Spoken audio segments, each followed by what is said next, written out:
Puertas, la voz de Latinoamérica en el Reino Unido.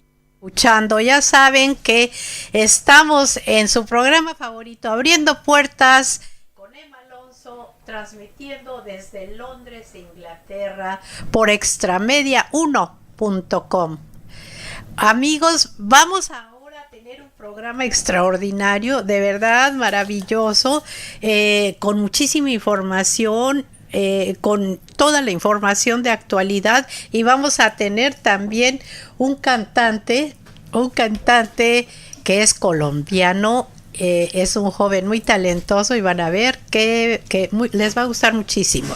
Ok, amigos, pues vamos ahorita a iniciar nuestro programa hablando ni más ni menos de un tema que pues varios de nosotros debemos de por ahí estar medios flojitos en ese tema, ¿no? Que es la paciencia. ¿Cómo andan de paciencia, amigos? Yo creo que muchos de nosotros hay veces andamos medios estresados y la paciencia a veces no se nos da mucho, pero bueno, vamos a ver ahorita con nuestro coach Pete Jansen.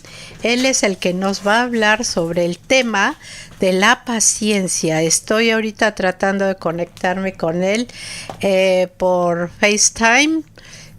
Ok, vamos a ver, amigos, ya saben que nuestro programa es en vivo y todo lo hacemos aquí en el momento. Entonces estoy dependiendo mucho de la señal de internet que nos llegue bien, ¿verdad?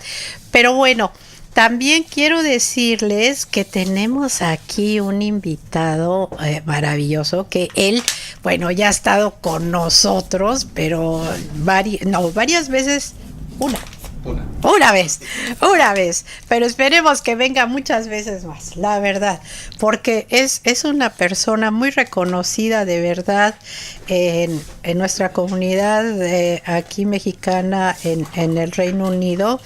Él ha recibido premios, él es bastante, ¿cómo les diré? Bastante modesto.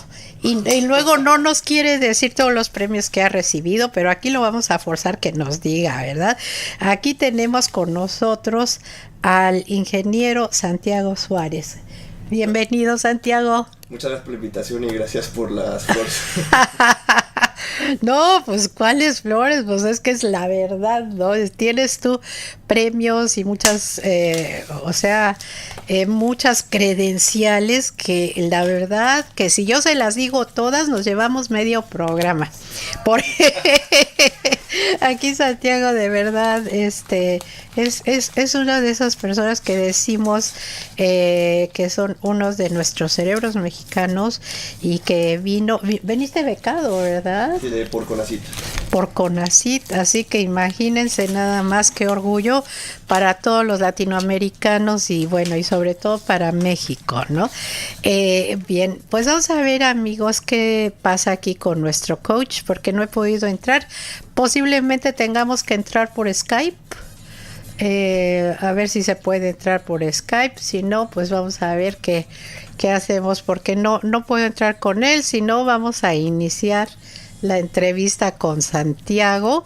Y bueno, también les quiero presentar, aquí tenemos a un joven muy talentoso. Gracias. Él viene de Colombia y él es cantante y bueno, me mandó su música y me gustó muchísimo. Tienes una voz muy bonita. Aquí les presento a Juan Diego. Ok, pues muchas gracias, muy contento de estar aquí. Pues siempre es como un orgullo poder salir del país y como poner el alto, el nombre, pues haciendo lo que a uno más le gusta fuera. Claro. Entonces, pues muchas gracias por la invitación. No, hombre, encantado. Muy encantado de estar acá. Gracias. Qué bueno que estás aquí con nosotros y bueno, tú nos vas a dar la nota musical, la alegría, claro que sí, y todo, porque vamos a hablar de temas bien serios, ¿verdad? Ahora sí que... y muy técnicos además. No. Sí, Santiago les va a tratar de explicar todo con peras y manzanas. como decimos, ¿no? Pues el chiste de transmitir información. Ajá, Que estén claro. enterados de lo que está pasando, ¿verdad? Bueno, amigos, pues fíjense que no he podido yo entrar ahorita en comunicación con nuestro coach porque pues la señal creo que está un poquito baja, y creo que inclusive no sé si estemos transmitiendo por Facebook. Estamos tratando de ver si estamos transmitiendo por Facebook. Si nos pueden ver en Facebook, avísenos, por favor, amigos, porque no veo que estemos transmitiendo. Bueno, bien, amigos, pues vamos a ir con Santiago. ¿Qué te parece, Santiago? Muy bien, perfecto. Bien, mira, bien, amigos, les voy a presentar ahora sí nuevamente a Santiago Suárez de la Fuente. Él tiene un doctorado en Ingeniería Mecánica y Marina por UCL. Ha estado trabajando en proyectos del Reino Unido, el UK Innovative y el Energy Technologies Institute, para desarrollo de tecnologías de alta eficiencia energética para su aplicación en los barcos comerciales. También es co-creador del software Whole Ship Model. También trabaja para fortalecer el argumento a favor de las tecnologías de alta eficiencia y combustibles alternativos para el Organismo Marítimo Internacional, que es un brazo de la ONU. El Organismo Marítimo Internacional es sumamente importante, ya lo platicaremos un rato de esto también, ¿no? El tema que nos va a tratar hoy Santiago es logros y retos para una industria marítima verde con miras al 2050. O sea, estamos en el 2018, ¿no? O sea, el 2050. Pues muy bienvenido nuevamente, Santiago. No, muchas gracias por la introducción y por una cobertura bastante amplia de lo que estoy haciendo. Pues oye, sí, es que, oye, me falta una cosa. ¿Cuál es el premio que te dieron? El premio es el premio Danny Medal por la mejor publicación de investigación científica marina en la Asociación Marítima de Ciencia y Tecnología Internacional. Oh, wow. Ya ven, amigos, les digo, aquí tenemos un super cerebro. Y muchas felicidades, de verdad, por eso, de verdad. Bueno, pues platícanos, por favor, ¿qué es esto de que estamos viendo ya que no haya contaminación, que sea más eficaz el transporte marítimo? A ver, cuéntanos, ¿qué hay en esto? Bueno, primero creo que es muy importante, digo, la industria marítima es muy callado de lo que hace. Si uno vive cerca de puertos o cerca del mar, se puede dar cuenta de cuánta actividad marítima ocurre cerca de la costa. That's right. Pero en Sí. realidad esa es una pequeña imagen de todo lo que surge día a día en nuestros mares. Y la realidad es que todos los productos que recibimos, nuestros celulares, televisiones, electrónicos, coches, vienen por medio marítimo, porque es el Sí. método más eficiente que tenemos como humanidad y como sociedad en estos momentos Sí. para transportar productos. Entonces es la manera más eficiente, que al mismo tiempo significa es la manera más barata de transportar cantidad de productos.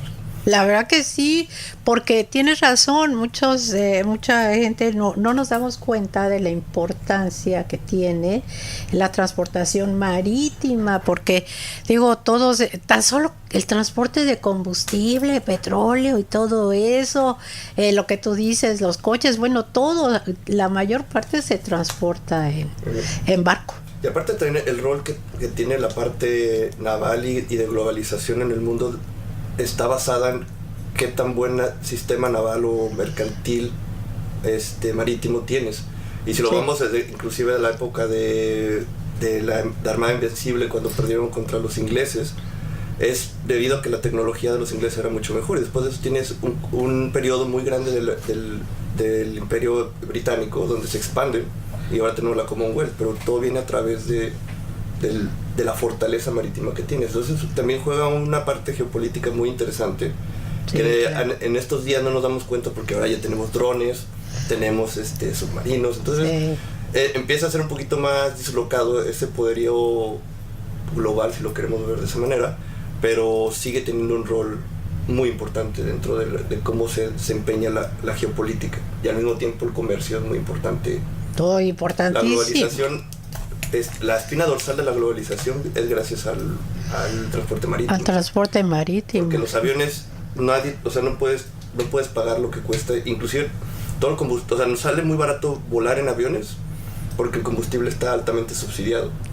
Y se hace porque tú lo quieres tener un contacto entre personas y cerrar negocios y pues, estar conectado entre familias y que sea accesible. Entonces se subsidia el combustible, que es lo más caro que se tiene. Ah, mira, yo no aviones. sabía eso. Y es un medio también bastante rápido de transporte, que es lo que necesitas para tener negocios. Claro. Que ahora lo interesante de discusión es con la era digital, con realidad virtual, y podemos prescindir de viajar a lo mejor del contacto humano para formar negocios, de tal manera que a lo mejor ya no necesitamos subsidiar tanto los aviones y poder regresar a un sistema de transporte mucho más eficiente, como son los trenes o los barcos. Es un como... Claro. Hablando del 2050, puede estar sucediendo que la tecnología pueda dislocar el poderío del avión para poder viajar. Eso es una de las cosas que me pregunto. Porque yo lo que pienso es que posiblemente ya para el año 2050 pues ya poca gente vaya a tener la necesidad de viajar, a menos que lo haga de vacaciones, ¿no? Pero ya por los negocios y todo, pues ya todo se viene haciendo en conferencias, vía internet, ¿no? Y quién sabe qué más vaya a aparecer en este mundo de la tecnología, ¿no? Sí, no sabemos cómo vayamos a evolucionar como sociedad con la integración de tecnología. Sí. Y, o sea, es muy difícil de predecir, pero al final es un escenario que se tiene que considerar qué tanto la tecnología nos va a afectar. Digo, ya lo ves en las relaciones personales, cuando estás en el restaurante, ya estás hablando con tus amigos, el celular empieza a estar hablando con la persona que está enfrente de ti. Entonces, sí, es cierto. Ya o sea, sí empiezan costumbres y hábitos que están cambiando por la presencia de la tecnología en nuestro día a día. Cierto. Entonces, podemos asumir que en un futuro este tipo de interacciones también se va a afectar en cosas mucho más formales. Sí, porque ahorita lo que tenemos nosotros, y de veras, como que estamos ahorita tan inmersos en esta tecnología con nuestros teléfonos celulares, nuestros móviles, que yo creo que la mayor parte del día la pasamos con esto, con los teléfonos en la mano, porque ahí está la computadora y puedes contestar tus emails, puedes estar en el WhatsApp, puedes hacer todo. Inclusive tú eres músico, pero creo que la tecnología ha evitado que la piratería siga haciendo el daño que decía a los cantautores y a los dueños de propiedad intelectual. Entonces creo que la tecnología también trae ese tipo de ventajas para personas como ustedes, para proteger su propiedad y poder difundirla más allá de las barreras que era la localidad, ¿no? Cierto. Y el idioma también, o sea, ahora ya puedes poner tu música en cualquier otro lado y la persona a lo mejor tiene acceso, entonces puede aprender español y le empieza a gustar la música. Digo, hace como que fue 2 años estaba en la calle y de repente estaba una señora cantando canciones de Pedro Infante. ¿Cómo? Y yo dije, ¿En Londres? Y no sabía hablar español, pero le gustaba la canción. Y lo sabía hacer el sonido de las palabras en español. Y el cuate dice, se me hace fabulosa la música de Pedro Infante. Sí, y yo quedé muy impresionado. Sí, todo pasa, ¿no?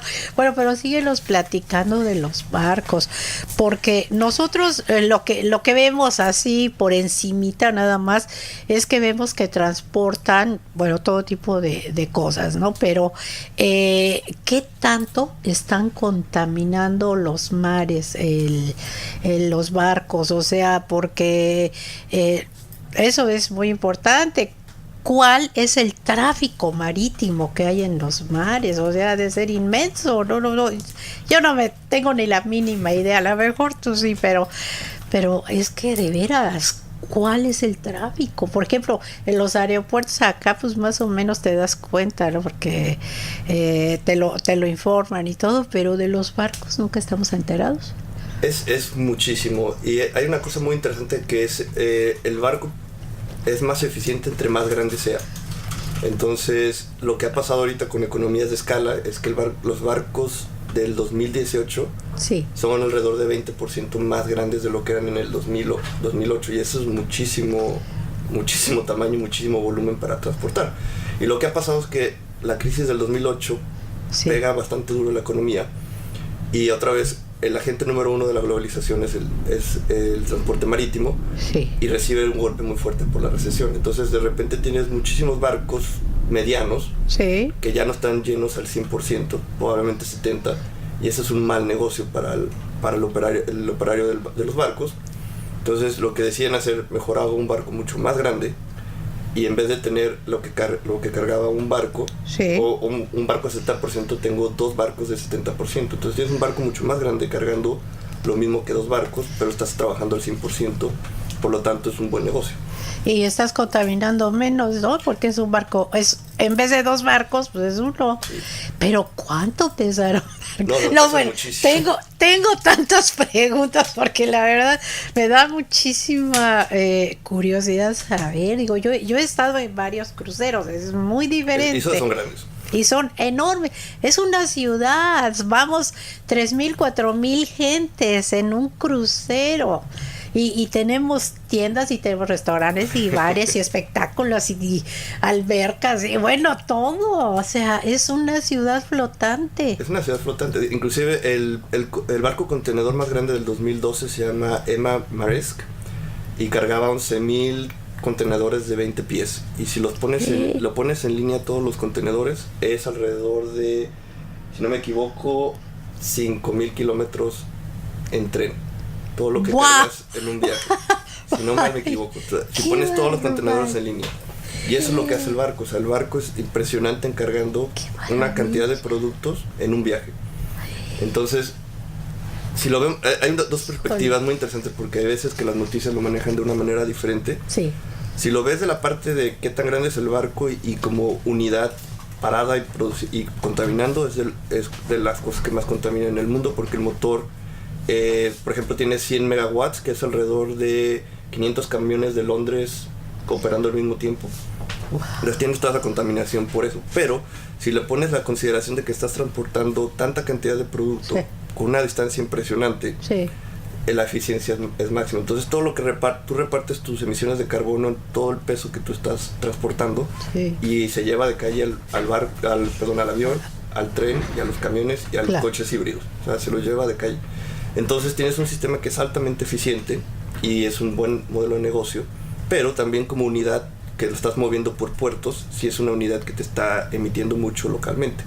Y es por eso que hay dos aspectos, dos emisiones, bueno, 3 emisiones que son muy importantes de considerar. Uno es el carbono, que es el CO2, que es lo que se ha peleado durante bastantes años, y en los acuerdos de París es el gran logro que se tiene, pero porque es una parte muy pequeña y otra vez está muy oculto, se decide sacar de los acuerdos de París. Sí. Pero nuestro grupo de investigación con varios países del Pacífico, europeos y África y Latinoamérica, se hizo un empuje muy fuerte desde el 2014, que ya sabíamos más o menos que iban a estar fuera de los acuerdos de París, para integrarlos como regulación en el organismo marítimo internacional, con el propósito de igualar las ambiciones que se pusieron en el acuerdo de París, inclusive no estando ahí. Y eso fue una lucha muy interesante del 2014 hasta abril de este año, que por fin se logró un acuerdo entre los países de firmar que las emisiones de carbono de los barcos se tienen que reducir a 50% en el 2050. Al 50%. De los niveles de 2008, que es antes de la caída, bueno, de la crisis económica, que es el nivel más alto registrado en la historia de actividad marítima. Entonces, es un logro muy ambicioso. Pues sí. Para poder decir, de una industria que estaba totalmente relegada al oscurantismo de las emisiones y no querían comprometerse a nada, a tener algo tan ambicioso como 50%.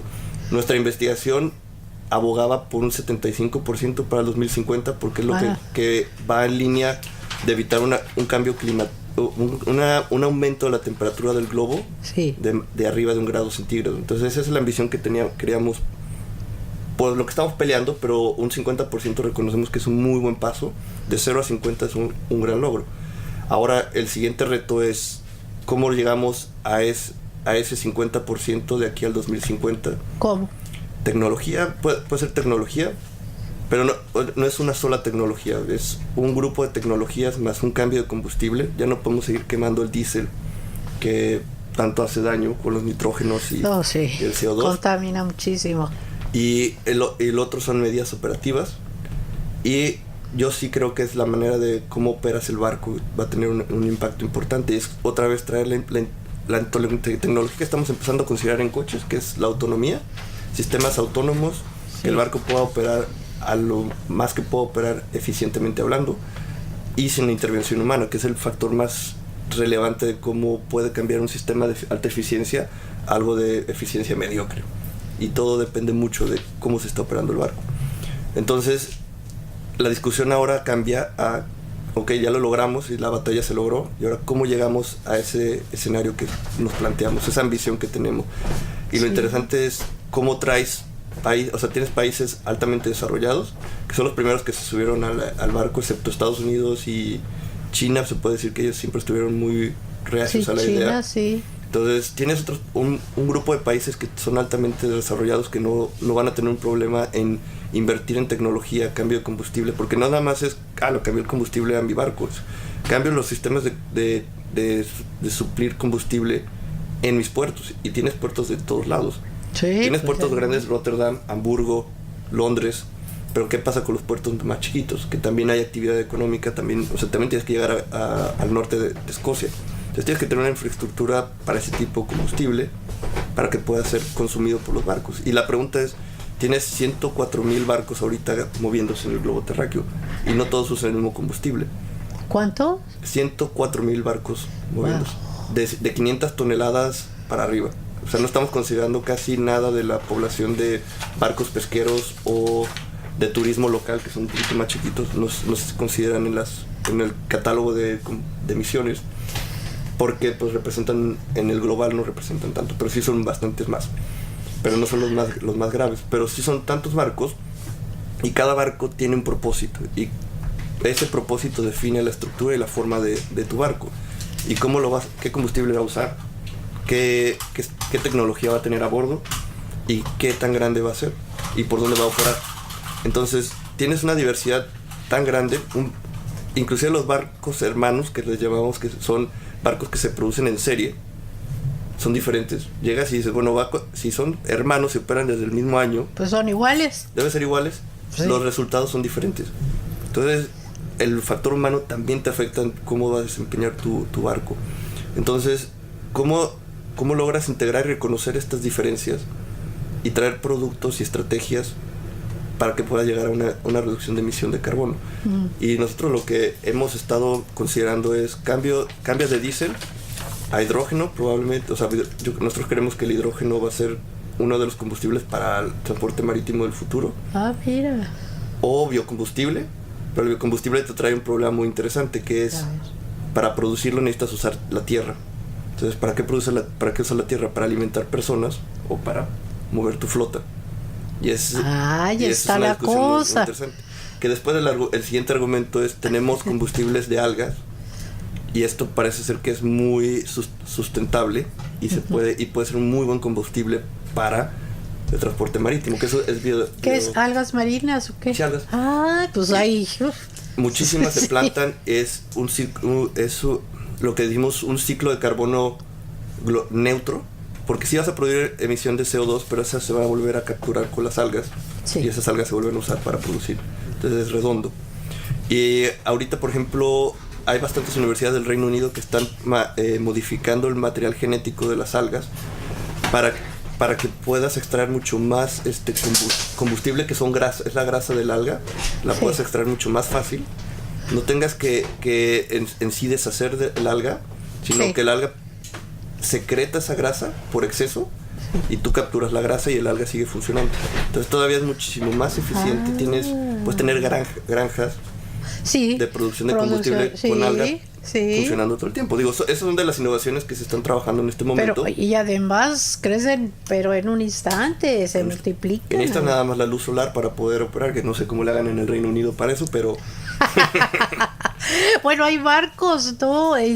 Según vi en el reportaje que me enviaste, ¿no? Ah, sí. Lo de la energía solar, ¿no? Hay barcos que ya lo tienen, Hay ¿no? barcos que lo tienen. Ahorita muchos son prototipos o barcos de corto alcance, como son los ferries o para transportar personas o Ajá. para transportar coches.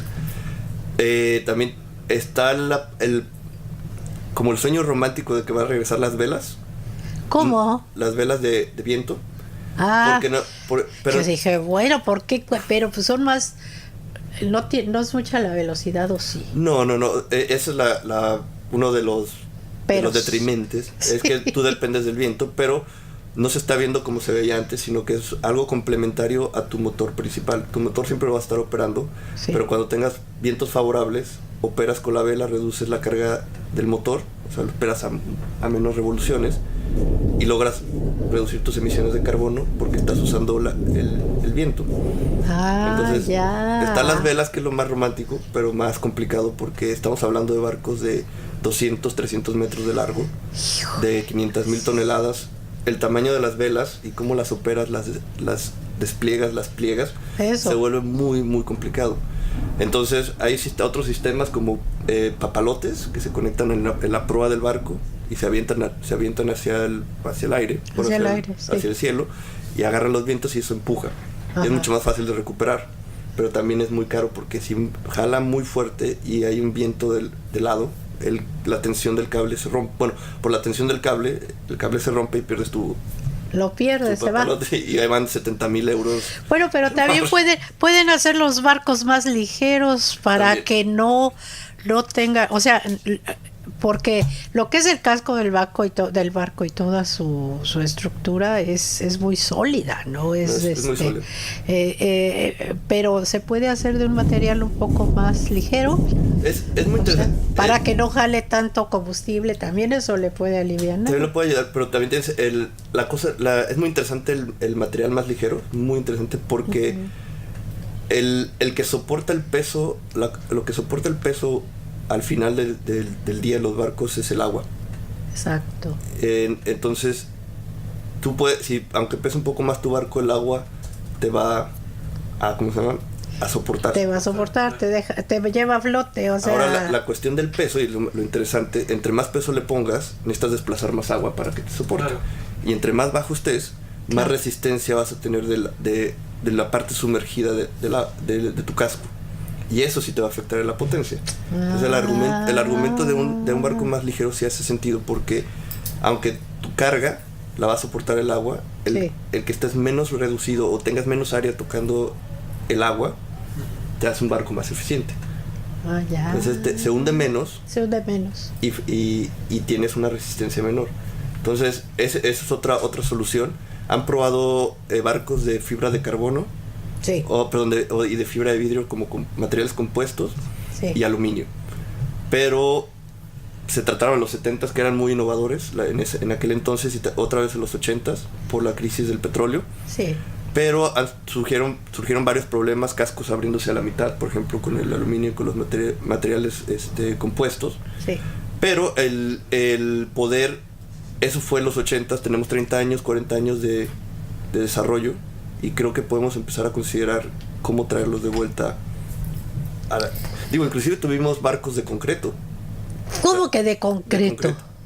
O sea, los cascos eran de concreto y es un material que no se te desgasta, no pasa nada. Pero al final de cuentas el problema era la cantidad de biomaterial que se te pega al concreto comparado a un metal pintado. Es Sí. muchísimo mayor. Claro, Y limpiar porque en el concreto se le queda ahí se le pega todo. se le pega todo. Entonces ha habido mucha innovación, o por lo menos mucha investigación de qué puede sustituir al metal o al acero. En Claro. precio, en costo también, porque el costo es un factor muy importante. Las toneladas de material que tú necesitas para formar un barco es impresionante. Tuve el placer de ir al astillero en Liverpool, Camel, y estaban haciendo el barco de exploración. Me acuerdo el nombre de broma, el Boaty McBoat, Ah, que no les gustó el nombre y al final se lo cambiaron, no me acuerdo su nombre. Y este es un barco relativamente pequeño, es de exploración para el Círculo Polar Ártico. Y yo nada más me quedé parado, son 5 pisos de acero y son 100 metros de largo y es un barco chiquito. Y la ¿Es un cantidad de barco chiquito? Sí, es un barco chiquito comparado a todo lo que han producido en ese astillero. Y es impresionante ver todo eso. Entonces, sí, cuando empiezas a considerar todos estos costos, el costo va a venir como una parte muy importante de qué material vas a usar en tu diseño marítimo. Pues sí. Y esos son los retos que otra vez hay que considerar. ¿Quién te va a pagar un barco de aluminio que te va a salir 4 o 5 veces más caro que un barco de acero? ¿Y cuánto beneficio te trae el aluminio? Esa es la para cosa. lograr ese 50%? ¿Cuánto beneficio en ahorro de combustible, velocidad, o todo, no? Entonces, el cálculo es muy complejo cuando estás en las primeras etapas del diseño marítimo. Y con nuestro programa que desarrollamos, el Whole Ship Model, Sí. tratábamos de contestar este tipo de preguntas complejas, diciendo, si yo quiero tener un barco que tiene A, B, C, D tecnologías con este combustible, ¿cuánto me va a costar? Y comparado al barco sencillo del 2008, ¿cuánto tiempo más me va a llevar por la misma actividad de transporte en recuperar mi inversión? Y los números, ahí es donde se empieza el problema. O sea, dices, la tecnología en estos momentos es muy cara porque son hechos a la medida. Entonces, es como si tú te compraras un traje o una camisa hecha a la medida para tu día a día. No, pues sí, te sale carísimo. Te sale carísimo. Y lo mismo con los barcos. Entonces, lo que tratan de hacer es cuál es lo más barato y cuál es el combustible más barato, y el combustible más barato es el que contamina más. Ah, Y entonces, pues sí, es el diésel, ¿no? Sí, es el diésel, Sí. pero hay diferentes niveles de diésel, se podría decir. Aunque ese no es diésel, pero tienes el petróleo, y el petróleo sacas productos altamente especializados. Tienes la refinación, que sale las gasolinas. Después tienes el diésel, y después tienes un residual. De ese residual lo separas y tienes un residual se puede decir de alta calidad, si lo quieres ver de eso, y después sale el chapopote, que es lo que usas para el pavimento. Ajá. El residual de alta calidad es lo que usan los barcos. Anda. Que es la basura de la basura de la basura del petróleo. Sí, fíjate. Y entonces, ¿cuánto no contamina eso? Claro, y es la cuestión. A mí siempre, aunque todo el mundo está enojado con los diésel, el ciclo diésel para mí es algo súper importante en la evolución y en el progreso del humano, y es una de las mejores cosas que tenemos, porque puedes echarle lo que quieras que se vaya a hacer combustión, se lo echas al motor diésel y lo va a prender y vas a poder caminar tu coche. Obviamente, si hay limitaciones a lo que estoy diciendo. Claro. Pero una vez platicando con un desarrollador de motores, le estaba yo platicando, oye, ¿qué pasa si usamos combustible de algas? Me dice, eso ya lo probamos hace como 10 años. Lo probamos con chicles, con botellas de plástico, y sí se mueven y todo, pero pues no, es muy caro, y el mantenimiento, y después ¿quién te va a o sea, empezó a darme muchos argumentos que dices, y es el ciclo, dicen.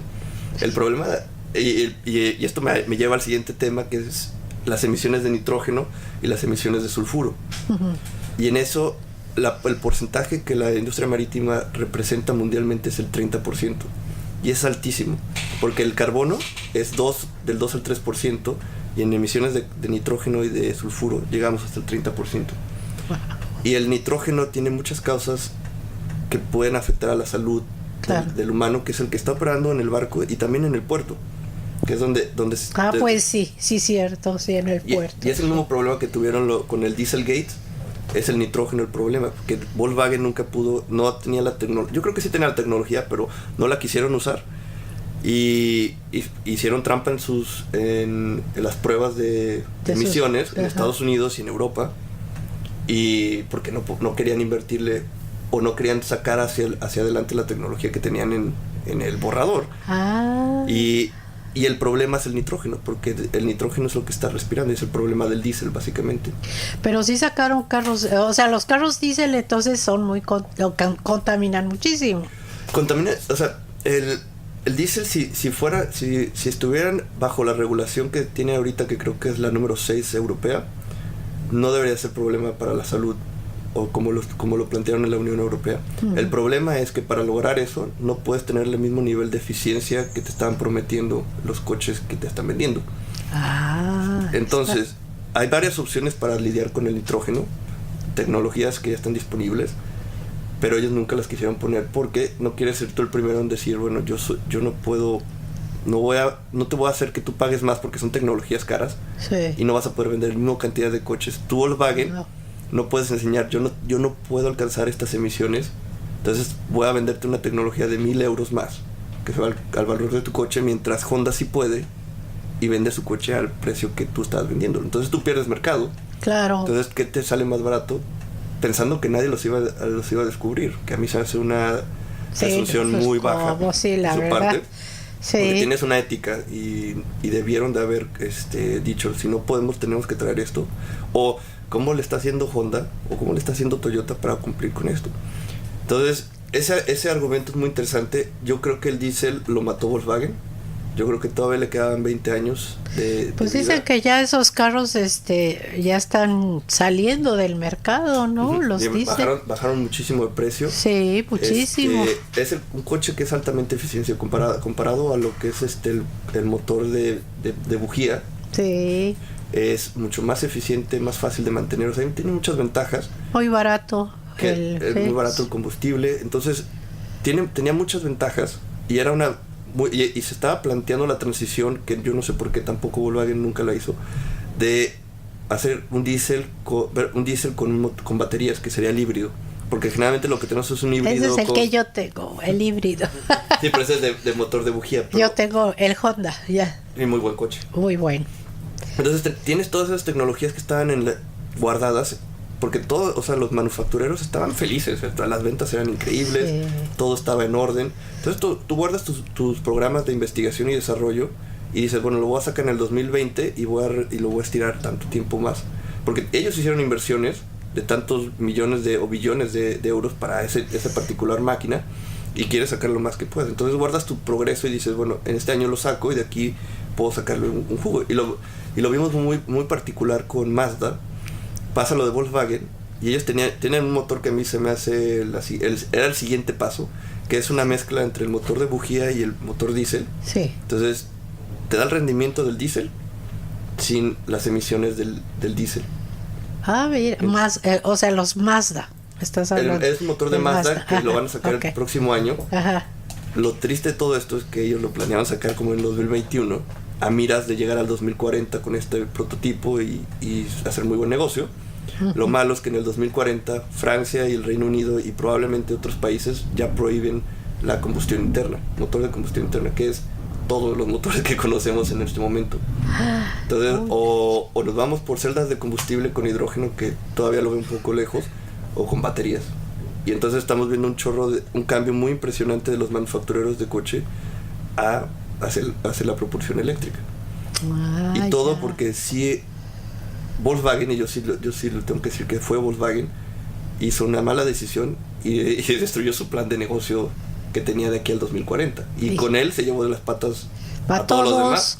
Pues sí se los llevó, la Entonces, verdad. No, qué interesante. Sí. y entonces lo mismo yo veo que la industria marítima tiene tiene que tener una dirección y una ética hacia ese objetivo que tienen, de una manera que se pueda llevar, sea sostenible, que los operarios y los dueños de los barcos puedan pagar por esa tecnología, ya sea por subsidios, como se ha subsidiado siempre a la industria aérea. Sí. O ver la manera de reducir costos, estandarizar los barcos, que no se me hace que sea la dirección, pero se tienen que discutir todos los escenarios. Y yo sí creo que tenemos la capacidad, porque de las pruebas de que hemos hecho con nuestra investigación hemos probado 32 diferentes tecnologías. Sí. Y si juntas alrededor de 15 de ellas, logras el 75% que mencionábamos con Sí. el combustible integrado. Ay, Entonces, si hay caminos técnicos, pero ahora la cosa es el la inversión. dinero. Es el dinero. Y era el dinero, en una parte es el dinero y la otra parte era la voluntad de los países en comprometerse a esta visión. Pues Y ya sí. tenemos la visión, ahora tenemos que discutir cómo logramos esta integración y la penetración del mercado de estas tecnologías de alta eficiencia Sí. y combustibles alternativos hacia lo que es la industria marítima. Pero tú crees que de aquí al 2050 sí es factible que se reduzca a un 50%? Yo lo creo factible. Si toda la industria marítima empieza, en vez de de ser arrastrados, porque esa es la actitud que tienen.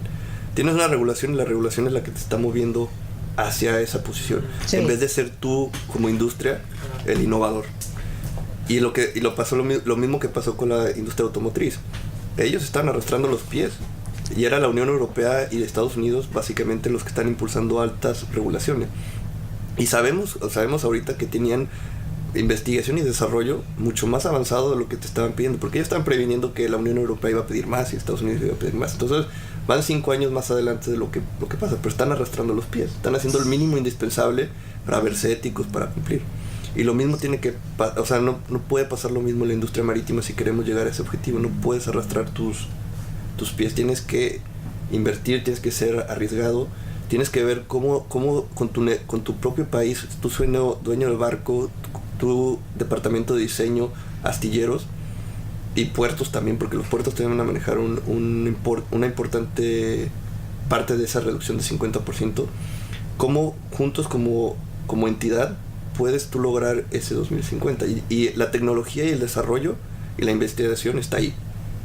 O sea, todas estas, los astilleros y los puertos y tal, ¿están ellos dentro de la Organización Marítima Internacional? Sí, ¿O no? sí. O sea, porque imagino que quien los une y regula y todo y hace que sean posibles estas investigaciones son ellos, ¿o no? Sí, el órgano que los cubre, porque es un problema muy interesante hablando de quién es responsable de quién y de qué y cuándo, porque el barco cruza fronteras. Sí, claro. Y después de cruzar fronteras llegas a aguas internacionales, y quién es el dueño de esa agua internacional. Who knows? Y es tan vasto, sí. Y no puedes tener barcos patrullando a ver, tú párate a ver y te voy a checar. Sí. Que otra vez, ahora sí, es una cosa muy interesante con la tecnología. ¿Por qué no usar drones que se pongan arriba de la chimenea del barco y te midan cuántas emisiones están, y regresas y dices, este cuate no está cumpliendo, este barco no está cumpliendo, y lo penalizas? O sea, bien, qué bueno. O sea, hay mucha discusión de cómo, y aparte ya sabemos dónde están los barcos en tiempo real, porque tienen que tener su GPS. Entonces es nada decirle al dron, vas de aquí para allá, checas cuáles son las emisiones y regresas y reportas. Entonces o sea, yo sí creo que hay maneras de que lo logremos, solo que sí es muy importante que la industria marítima se suba a la idea, no que haya sido nada más firmar y a ver cuando pasa, o que digan, no, yo no puedo cumplir, que era mucho su actitud. Sí. Firman y dicen, sí podemos, y de repente, no, es muy caro, o ya bajé mi velocidad Ahí y está ya no la puedo ir cosa. más. Entonces es tener ese cambio de mentalidad y tratar de decir, esta industria tiene que ser más eficiente de lo que ya es. Sí, es muy eficiente, pero tú dices, ese cambio de mentalidad y ese cambio de mentalidad, pues se da también en base a lo que van a gastar, ¿no? No, claro. O sea, ella dice, bueno, sí, vamos a ahorrar muchísimo, bueno, vamos a dejar de contaminar y vamos a ahorrar y todo, pero el costo, la inversión, es que es una inversión realmente, ¿no? Y sería una inversión que sería a largo plazo, ¿no? A muy largo plazo. A muy largo plazo. Bueno, si lo piensas, ahorita el Reino Unido está a punto de renovar toda su infraestructura eléctrica para poder meter lo que es lo que llaman Internet de las cosas, para que también pueda estar ahí. Y también para que tú puedas conectar tu coche eléctrico y sea parte de la red eléctrica, y tú venderle electricidad al Reino Unido con tu coche, o tú ser una reserva de energía para el Reino Unido. Entonces tú tienes tu coche estacionado pero conectado, entonces el Reino Unido está jugando Inglaterra, que es un fenómeno muy interesante. En los 80s, cuando jugaba Inglaterra el Mundial, eran tantas personas viendo la tele y las teles tan ineficientes que la red sufría muchísimo, había un desbalance energético enorme. Entonces tenían sistemas de presas para poder ir regulando esta demanda de electricidad. De energía, sí. Entonces ahora tenemos coches eléctricos que funcionan como almacenan energía en español. Okay. Y pueden jugar una parte muy importante en tener una red eléctrica muy eficiente. Claro. Entonces tienes estos jugadores, y esta otra es la tecnología cambiando la parte física, que era nuestra tecnología pasada. Sí. O no va a cambiar de ser, va a tener que ser siendo físico, pero al final tienes una interfase digital que es altamente importante agregarlo ahorita, que todavía no llega a todo, porque Si tú quieres transformarlo cuando es muy tarde, te va a salir mucho más caro, es más complicado. Claro. El Reino Unido creo que está previniéndose muy a tiempo para poder prepararse para esa venida de la nueva red.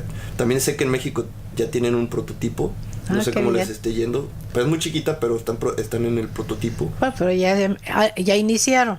Ya están viendo hacia el futuro, entonces yo imagino que otros países de Latinoamérica también están ya considerando esto. No he leído, la verdad, no puedo saber bien a fondo, pero bueno, es que qué barbaridad, es que este tema es maravilloso, es que es un tema que desconocemos la mayor parte de la gente, porque no tenemos idea de la importancia que tiene todo esto tanto de los barcos, pero también toda la cuestión del combustible y además de todo lo que puede dañar, o sea, eso sí estamos conscientes que puede dañar mucho el medio ambiente y a nosotros, a la gente. Pero no es solo eso, sino que ahorita estamos dándonos cuenta que están tomándose ya previsiones, están viendo ya, como tú dices, ahora al 2050 para poder bajar toda esa contaminación, ¿no? Sí.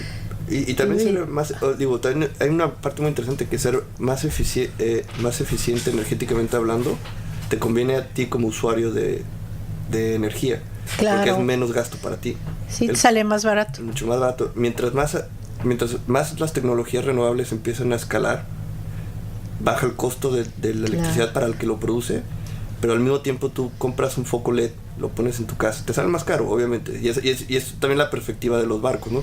Tú compras un foco LED que te sale alrededor de 5 o 6 veces más caro que uno pero lo que te ahorra. Lo que te ahorras, y también te dura 30 años el foco. O sea, si no tienes desbalance en tu red, no hay manera de que esa cosa se vaya a descomponer. Fíjate. Entonces, tú tienes una inversión de 5 libras comparado a lo mejor a 1 libra de los fluorescentes, pero tienes garantizado que nosotros lo hicimos la prueba en los barcos, y en un barco de contenedores que no tienen mucha electricidad, el consumo causado por electricidad se redujo alrededor de 40%. ¡Ay, qué bien! Y el pago de inversión era de 2 años por cambiar todos tus focos.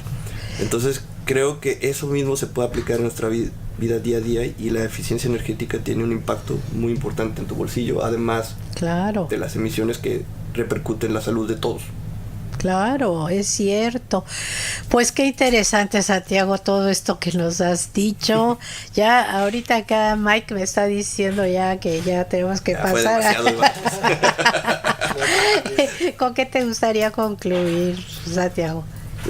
Yo creo que es siempre importante considerar cómo puedes ser eficiente en todas tus cosas, siendo muy del tema, y que siempre es bueno tener una mente curiosa y cómo pensar cómo yo puedo mejorar mi día a día. Y eso también te aplica en tu cómo operas tus cosas. Tus celulares también cada año se hacen más eficientes. Entonces tienes que considerar cuánto me voy a ahorrar yo en esto. Cambiar tus focos a focos LEDs es otra opción. Cómo cocinas también juega una importante... O sea, si cocinas con electricidad o si cocinas con gas. O con ollas de presión. Sin tapas o con tapas, te estás dejando salir mucho calor. ¿Y los microondas? Los microondas, o sea, mi papá acaba de comprarse un microondas nuevo y tenía uno del 2000, se compró uno del 2018, también fueron 18 años de uso, muy bueno, fue bueno.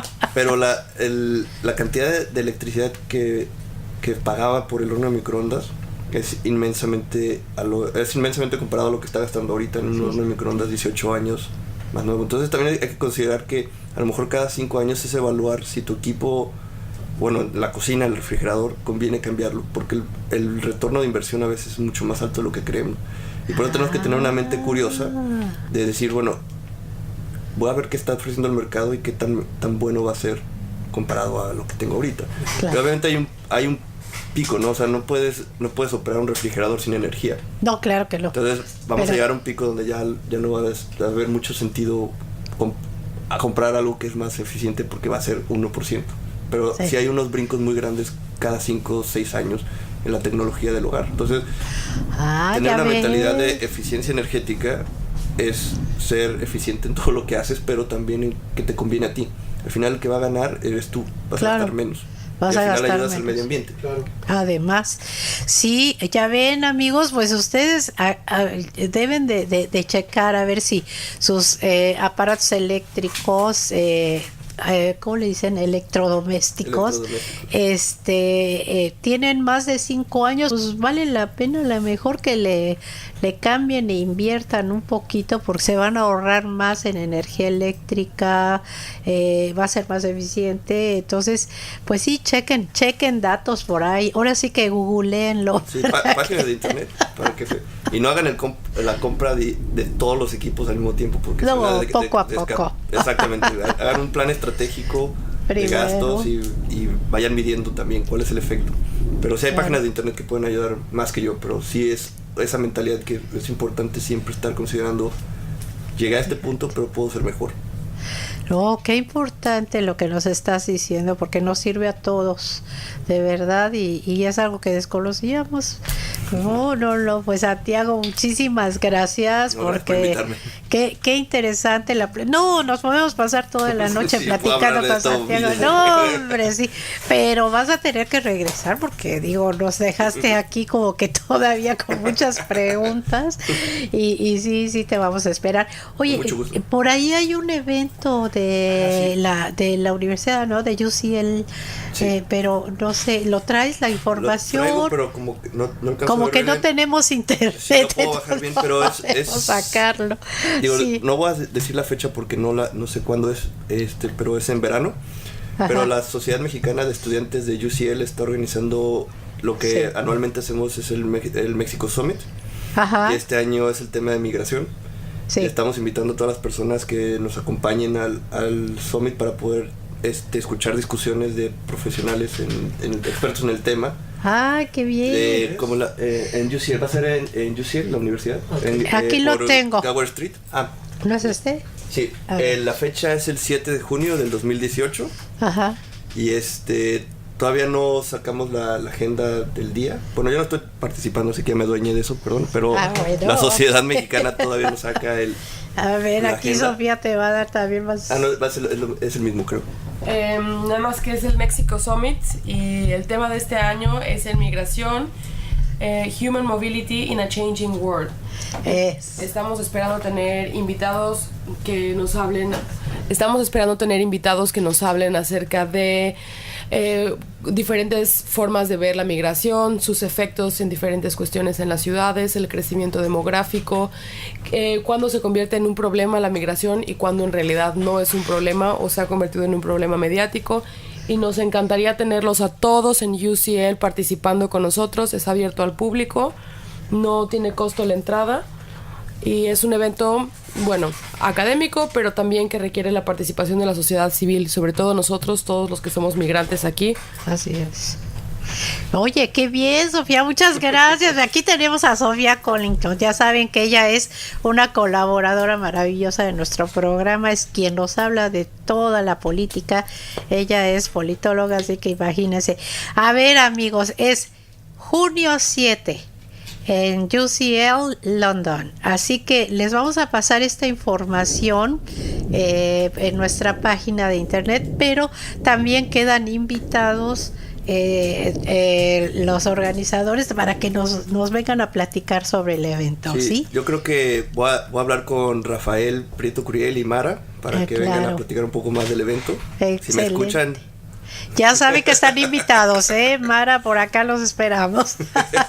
Ok, Santiago, pues muchísimas gracias. No, un placer, muchas gracias. Pues ahorita ya vamos a pasar al tema musical aquí con Juan Diego. Bueno, a ver, Juan Diego, ¿tú vas a tocar con tu guitarra o no? Sí, claro. Bueno, sí, pues trae de una vez, porque déjenme decirles que en México tenemos un santo que es muy reconocido, que es Juan Diego. Y cuando me dijo Juan Diego su nombre, dije, pues nunca se me va a olvidar su nombre, porque Juan Diego es un santo que fue canonizado hace no mucho y que fue el que al que le habló la Virgen de Guadalupe cuando la Virgen de Guadalupe le entregó unas rosas y se quedó en el ropaje de Juan Diego, la imagen de la Virgen, pero ya les platicaremos más sobre eso. De hecho, por eso me pusieron ese nombre, por la misma. ¿Ah, sí? Por lo mismo me pusieron el nombre. ¿Ah, sí? Sí, Muy bien, muy bien. A ver, acércate más al micrófono, no sé si se pueda, o te pasamos este otro. Yo creo que sí. Mejor pasamos otro micrófono. Acá, bueno, es que Juan Diego me mandó su música y me encantó, pero traes una guitarra bien Sí, chiquita. esta es apenas para estas ocasiones. Ay, qué bien. Se llama un guitarlele, es la combinación de una guitarra y un ukelele.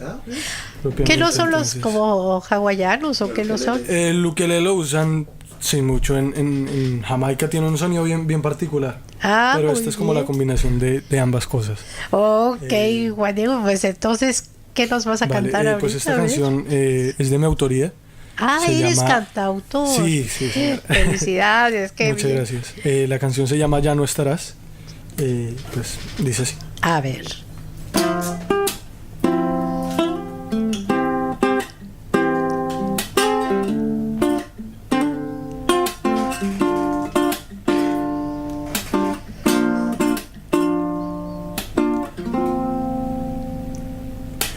Quiero poder volver a tener el amor de mi lado. Quiero caminar, llevarte de la mano. Yo te extraño, vida mía. Es que sin ti no sé qué haría. Es que es este vacío tan grande que me mortifica. El vacío que dejaste al marcharte de mi vida. No se sana con otras caricias, pero no tengo otra salida que dejarte ir. Y aquí estoy, mirándote con impotencia de no poder amarte. Pero yo no me doy por vencido, aunque tus recuerdos se ahoguen en el mar, no te olvido. Y aunque en mis sueños tú estés presente, y aunque al despertar tú ya no estarás jamás.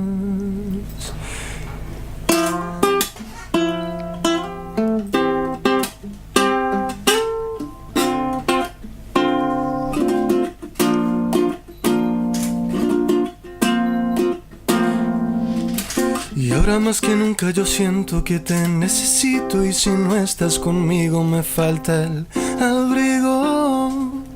Y a la luna pediré que me dé un instante para demostrarte que no me doy por vencido, aunque tus recuerdos se ahoguen en el mar, no te olvido. Y aunque en mis sueños tú estés presente, y aunque al despertar tú ya no estarás jamás. Y aquí estoy, tratando de sacar del fondo este gran dolor, porque para amar se necesitan dos. ¡Ay, qué linda canción! ¡Qué bonita! Muy romántica, Sí, qué señora. hermoso. Ya vi la serenata que nos está dando aquí Juan Diego, qué bonita es. serenata, qué bonita canción. Muchas gracias. De Muchas veras, gracias. muy dulce, muy romántica, ¿verdad? Está padrísima, Muchas nos gracias. gustó muchísimo. Y Muchísimas tienes muy gracias. bonita voz, la verdad. Qué bueno, de qué verdad. bueno que les guste. Y bueno, lástima que no tenemos el Facebook ahorita, porque también además es muy guapo aquí, Juan Diego. Miren, a ver, se los voy a describir. No, si quisieran encontrarme de pronto en las redes sociales, Sí. aparezco en Instagram como Oficial Juan Diego, igualmente en Facebook y en YouTube como Juan Diego. Entonces ahí Como me Juan pueden, Diego. claro, ahí Claro. me pueden encontrar, escribirme lo que necesiten. Perfecto, sí, bueno, si lo quieren Así, contratar para claro. un concierto, un show, Claro que sí. o un evento, o lo que sea, ¿no? Claro que sí. sería muy bueno. Porque tú vives aquí en Inglaterra, ¿verdad? Por el momento estoy viviendo así aquí en Londres. Pues me vine por cuestiones de estudio. Ah, qué bien. Afortunadamente estoy en el proceso de grabar un disco acá. Entonces pues estoy qué como, bueno. como en eso. A en lo ese mejor ya proceso te ahora. quedas aquí, ¿verdad? ¿Quién sabe? ¿Quién sabe? Bueno, además déjenme decirles que Juan Diego es sobrino de una maravillosa amiga de nosotros de aquí de Abriendo Puertas con Emma Alonso y amiga personal, es Nancy Liscano, y ella me dijo, no, es que voy a decirle a Juan Diego que vaya a cantar a tu programa. Le digo, no, pues encantados, y mira qué gusto. No, muchas gracias a ustedes. No, aquí salí con clase ya. Me cambió la vida con aquí con la clase.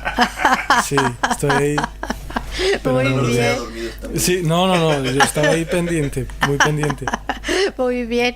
Bueno, pues ahorita vamos a pasar, Juan Diego, a ver si podemos conectarnos con Ivette Allen, que ella nos pasa todos los saludos de nuestros amigos que nos llaman y todo, pero por Facebook. Ahorita no tenemos Facebook, así que siento mucho de verdad esta falla técnica. Pero pues nos pueden escuchar por la radio, es por www.extramedia1.com, es 1 con número. Así que, y si no, pues vayan a nuestra página de Facebook y ahí también pueden ver el enlace con LinkedIn. Así que con LinkedIn, ahí no es cierto, con TuneIn. Yo estoy pensando por aquí en los profiles, ¿no? Que se me queda viendo Santiago, ¿cómo que LinkedIn? No, TuneIn. Sí. Así que bueno, pues estoy tratando de conectarme con Ivette y no logro la conexión, así que sorry amigos, vamos a ver si nos podemos conectar ahorita con Pete Jansen, nuestro coach, y ya espero que sí ya él nos conteste. Pero no entra la llamada, ni modo. Bueno, pues entonces vamos a tener que traernos a Sofía que nos hable de política. Sofía, vete para acá. Vamos a traernos a Sofía. Ahora sí que... ¿Van a tener un concierto? Vamos a pedirle una disculpa a nuestro coach Pete Jansen porque no podemos entrar en comunicación con él, como ven, así que y una disculpa también con Ivette Allen porque pues no podemos comunicarnos con ella. Está fuera de nuestras manos el resolver esto, es la señal de internet está muy baja. Pues aquí tenemos a Sofía Coligno, que es nuestra super amiga colaboradora de nuestro programa. Ella es doctora en ciencias políticas por UCL y te damos la bienvenida. Muy bienvenida aquí, Sofía. Hola Emma, ¿cómo estás? Muchas gracias por la invitación espontánea al programa. Pues sí. Contenta de estar aquí, por supuesto, como siempre, contigo y con todos los radioescuchas. Qué gusto. Qué bueno que estás aquí, pero ahora nos vas a platicar porque tenemos muchas cosas que tenemos en la política, que ya sabes, ahorita está la efervescencia política en México, ¿no? Por la cuestión de las próximas elecciones presidenciales, ¿no? ¿Cómo va eso? Según yo por ahí vi que, lástima Margarita, creo que Margarita Zavala se retiró. Pues con las ¿Qué noticias pasó? de que después de una campaña bastante desastrosa por parte de Margarita Zavala, ayer tuvimos la noticia de que decide renunciar como candidata independiente a la presidencia de México. Es una sorpresa relativamente porque, bueno, es una de las... En realidad Margarita esta vez es la primera vez que podemos observar candidatos independientes contendiendo por la presidencia. Sí. Y Margarita, bueno, cualquier persona que decida contender de forma independiente es alguien que está realmente fortaleciendo la democracia del país y dándonos oportunidades de tener alternativas de voto. Claro. Desafortunadamente su campaña desde el principio fue problemática. Hubo ciertos, cuando estaba en la captura de firmas hubo ciertos reclamos de que había firmas medio turbias o que no era tan fácil seguir. Irregularidades en la colección de firmas. Sin embargo, ella logró pasar el límite establecido por el INE y por la regulación electoral para poder denominarse como candidata independiente, lo cual es un logro. Yo quiero recordarle a los radioescuchas que no es tan fácil convertirse en candidato independiente. No solamente es el número de firmas que cada candidato y sus seguidores logren recabar, sino también es importante que sea esto en una distribución homogénea a través del territorio nacional, es decir, que ninguna de los estados sea más es decir, que no todas las firmas se concentren en un estado en particular, sino que haya una representación o al menos un interés nacional de que esa persona se convierta en candidato a la presidencia. Entonces, bueno, después de recolectar tantas firmas, de emocionar a sus seguidores, de hacer una campaña y participar en el primer debate, sí, desafortunadamente Margarita no logró remontar una campaña que estaba enfocada demasiado en su condición de mujer.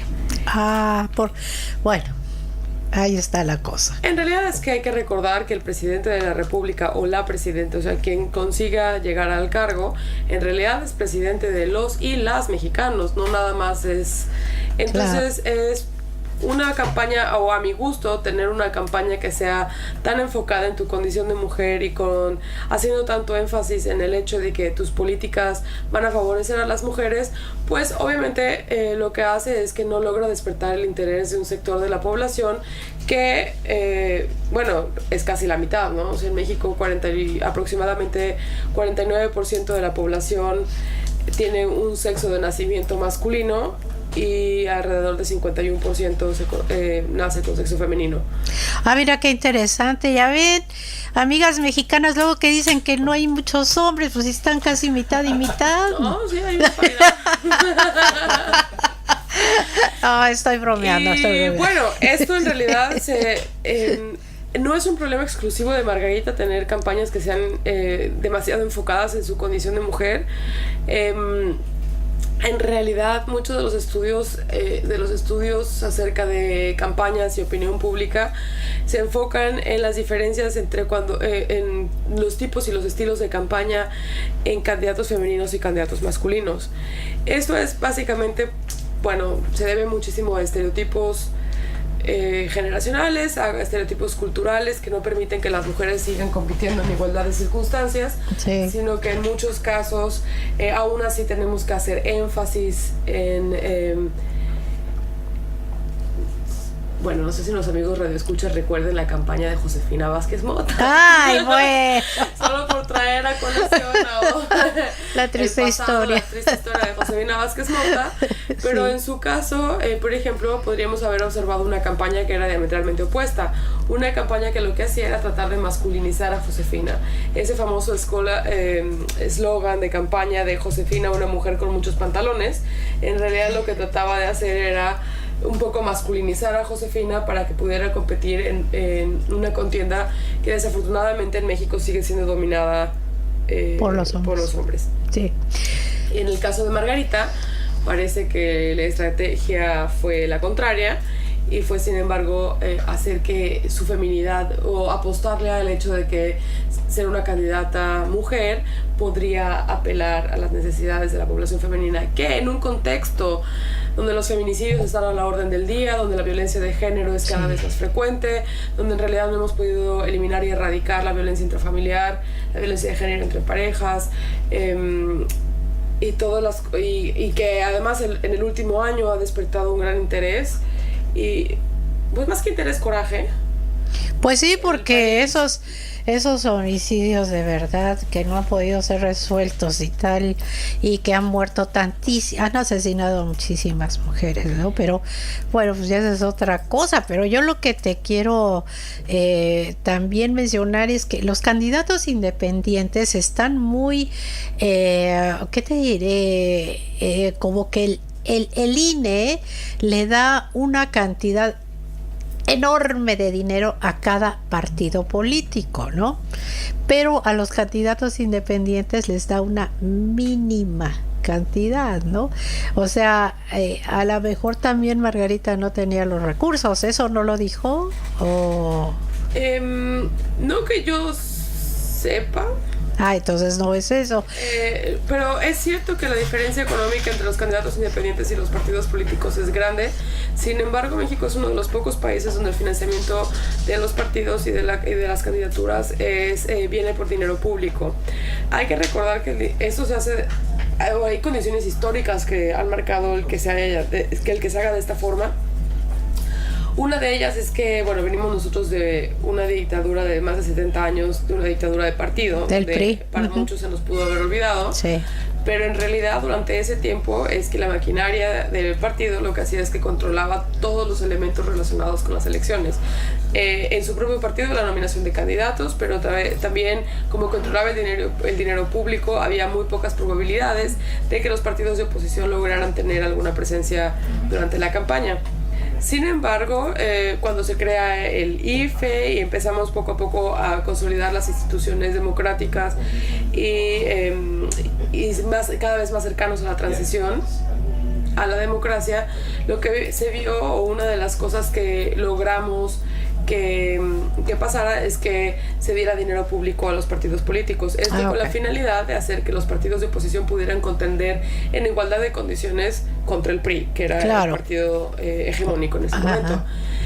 Ahora que es difícil pensar cómo ese dinero público podría ser repartido entre los independientes de una forma más equitativa o justa, sobre todo porque monitorear a los partidos es relativamente fácil, pero no es muy claro cómo se puede monitorear a los independientes después de la campaña, especialmente si pierden. Pues sí. Entonces sí, claro, el dinero público o el acceso a recursos tiene ciertos efectos, pero me parece que en este caso la renuncia de Margarita Zavala a la candidatura es mucho más explicada por la falta de interés de la población en general acerca de su candidatura. Ahora, hay que recordar que Margarita en realidad viene del PAN y viene de una... Entonces... sí, panista, sí. Digo, por su historia personal, por su trayectoria profesional, que también no hay que olvidar que Margarita tenía una trayectoria profesional que ya estaba haciendo, o sea, independiente a la trayectoria en el partido de Felipe Calderón. Sin embargo, la mayoría de nosotros lo que tenemos muy claro es el hecho de que Margarita fue esposa de Felipe Calderón, y ella tampoco pudo deslindarse de esa presencia de primera dama o esa imagen de primera dama que tenía desde el chal hasta muchos de los ataques personales. Es interesante ver cómo Margarita cargó muchísimo con el estigma de ser la esposa de Felipe Calderón, un presidente que, bueno, impulsó la guerra contra el narco. Para bien o para mal, tal vez en su momento era la estrategia o no la estrategia, pero es interesante ver cómo... Fue una mala estrategia.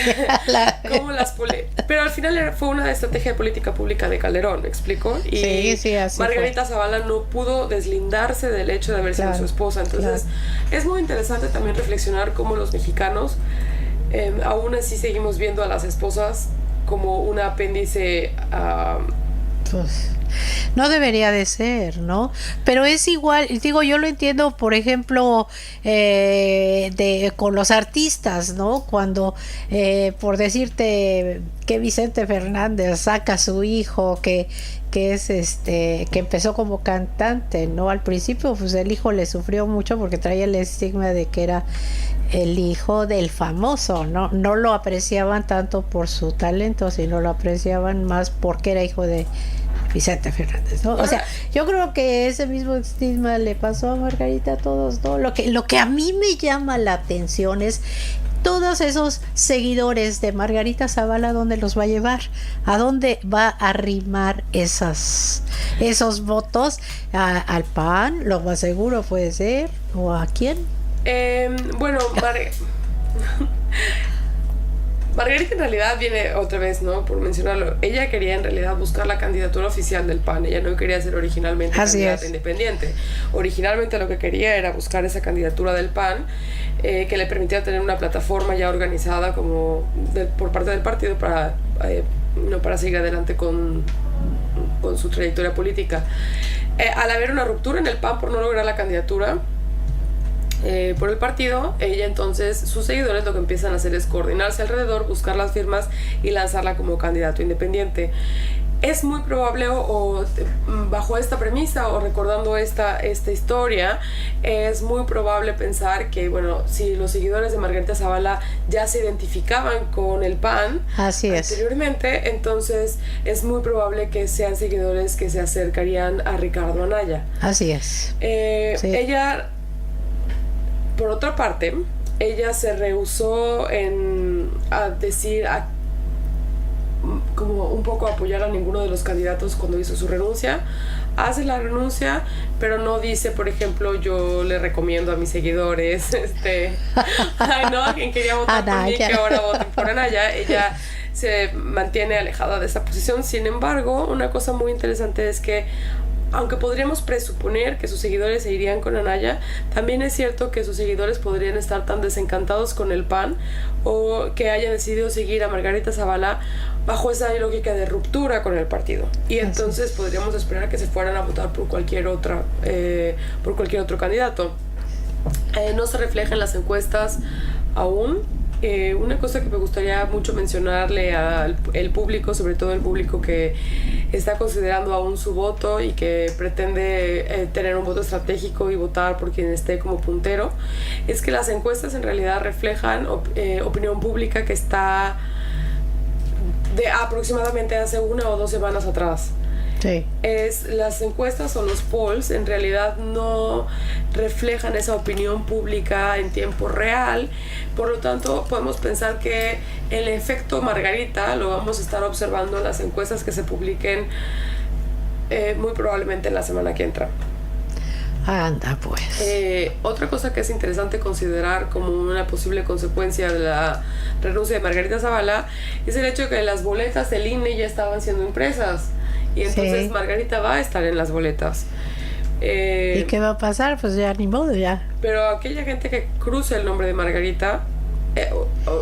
no, es nulo es que el voto. Toda la gente debería saber y debería de haber publicidad máxima del hecho de que Margarita ya no contiene por la presidencia. Claro. Porque si hay ahí por ahí algún despistado que decida marcar en la boleta que su apoyo a Margarita Zavala, eso se consideraría como un voto nulo. Nulo, claro. Entonces, bueno, seguimos teniendo en la boleta a Mid, seguimos teniendo en la boleta a Andrés Manuel López Obrador, tenemos en la boleta a Ricardo Anaya y al famosísimo Bronco. Es muy interesante reflexionar acerca de el tipo de candidatos independientes que en realidad llegaron a la boleta, porque me parece que tener candidatos independientes es un ejercicio legítimo y además sumamente enriquecedor de la democracia en un país. Uh-huh. El hecho de que podamos llegar a tener un cargo público independientemente del control que los partidos han ejercido en la vida política del país, me parece que es un derecho que todos debemos defender, pero también que todos debemos de apoyar. Es cierto, es cierto. La decisión del Tribunal Electoral acerca de garantizar los derechos al Bronco de permanecer en la boleta, para mí es algo interesante porque en realidad se criticó mucho la decisión del tribunal acerca de cómo, si muchas de las firmas de El Bronco no habían podido ser validadas por el INE, cómo es posible que el tribunal permita que el Bronco esté en la boleta. Sin embargo, una cuestión muy interesante es que la decisión del tribunal en realidad le está garantizando un derecho a un ciudadano, donde en el marco de la duda decide proteger los derechos ciudadanos para contender por la presidencia. Me parece que como sociedad es algo que deberíamos de, en lugar de criticar, deberíamos de considerar desde otra perspectiva, y esa perspectiva es que las instituciones en realidad están sirviendo para que, en caso de duda, los derechos ciudadanos sean protegidos. Claro, eso aunque es bueno. No nos gusta el Bronco. O sea, independientemente de nuestra afiliación partidista o el interés y la pasión que el Bronco pueda despertar en cada uno de nosotros para votar por él o no, sobre todo dada su política pública de mocharle la mano. Sí, el mochamanos se le vamos a decir. Y bueno, a mí me parece que el ejemplo de la mochamano a mí me da risa y a muchos mexicanos nos parece un tema jocoso. Sin embargo, así como mencionaba anteriormente que tener candidatos independientes es algo legítimo y loable y un derecho que debemos de proteger en la democracia, así es. A mí me parece que quien se presente a ser candidato independiente debe de asumir la responsabilidad de construir ese tipo de participación ciudadana. Me parece que el hecho de que Margarita se haya bajado de la contienda, eso estuvo mal, de que el Bronco siga en la contienda pero no tenga propuestas de política pública serias y no tome en serio ni siquiera el debate, me parece que es una cuestión realmente preocupante. ¿Cómo es posible que un derecho que nos costó tanto trabajo conseguir, tanto trabajo consolidar, sí, en realidad nosotros mismos lo hagamos chiste? Y estoy se de acuerdo está que desperdiciando, ¿no? los Sí. mexicanos tenemos un excelente sentido del humor, pero a veces nos pasamos.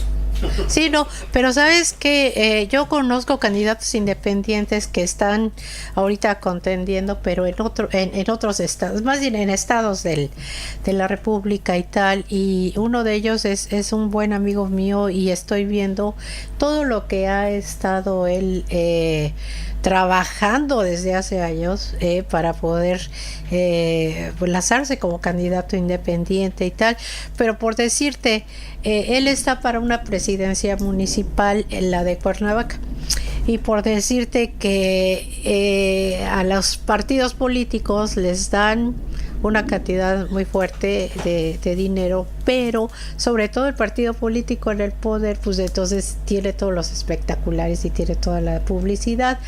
Él está con la filosofía de que no, o sea, no poner anuncios, no contaminar, sino irse únicamente a redes sociales a visitar a las comunidades y tal, y todo esto, digo, esto lo veo muy bien, pero ¿qué tanto, o sea, qué tanto realmente nos hace a la gente en la publicidad de los espectaculares, de que llenen los muros de las ciudades con esa publicidad de diferentes partidos y todo?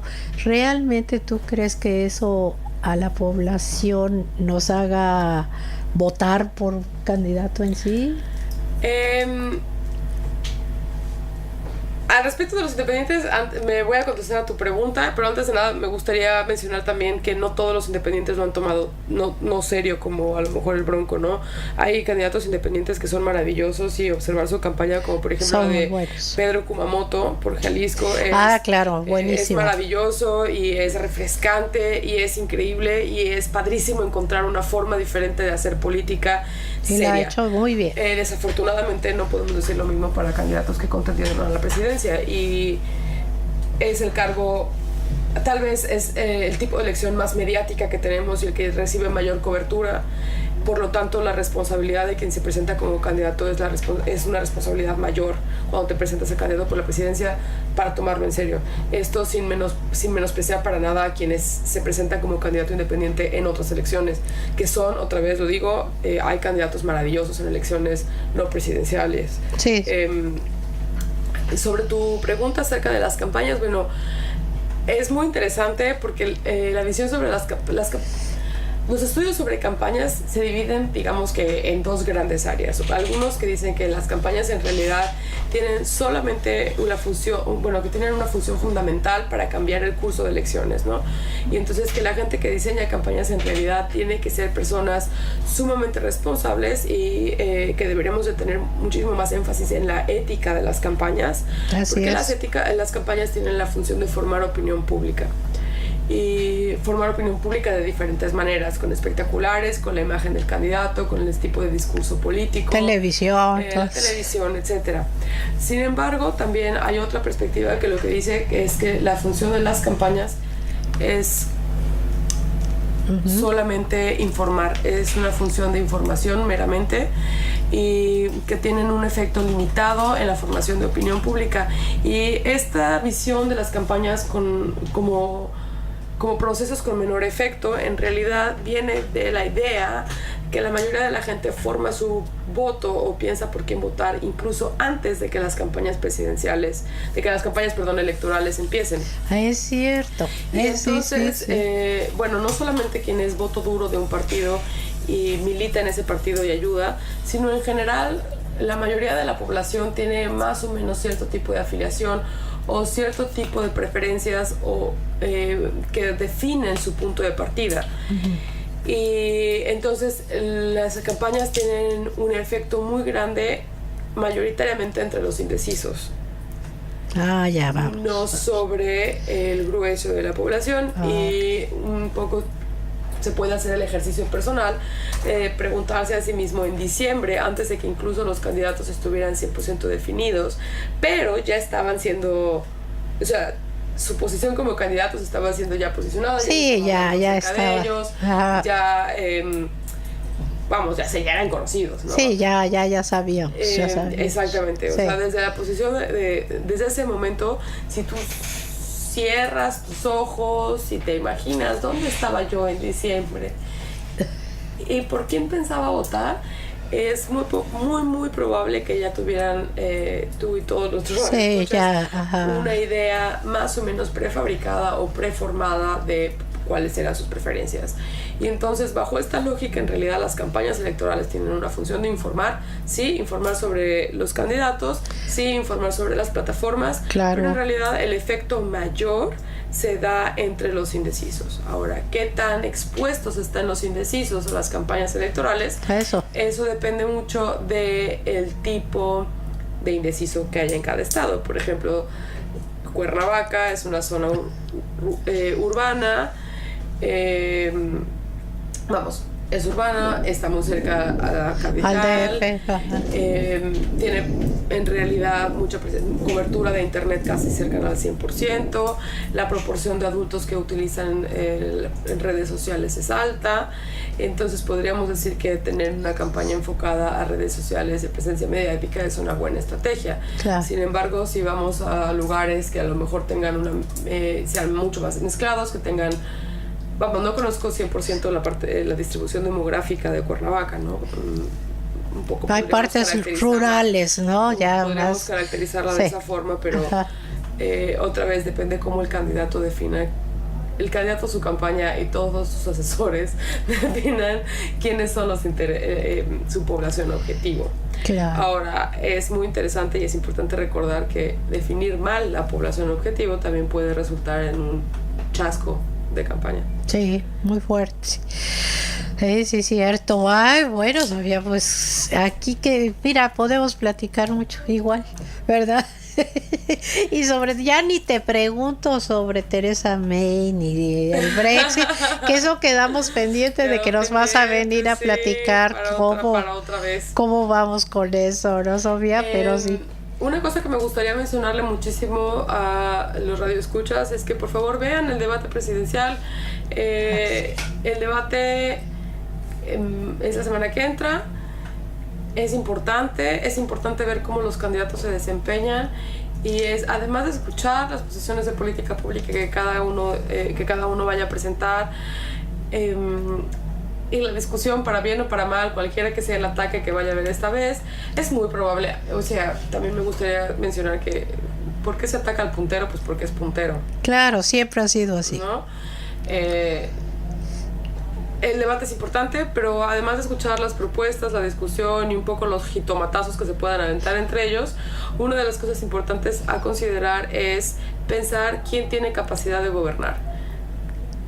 Es decir, más allá de la retórica y el discurso político que escuchemos, más allá de palabras vacías, porque van a hacer eso, es importante pensar quién tiene presencia para gobernar, quién sería un excelente operador político, quién puede generar consenso, porque a México lo que nos falta es generar consenso. Es una de las grandes tragedias del país que no logramos generar consenso en qué visión de país queremos, hacia dónde queremos movernos. Aquí es una cuestión acerca de el tipo de instituciones que queremos formar.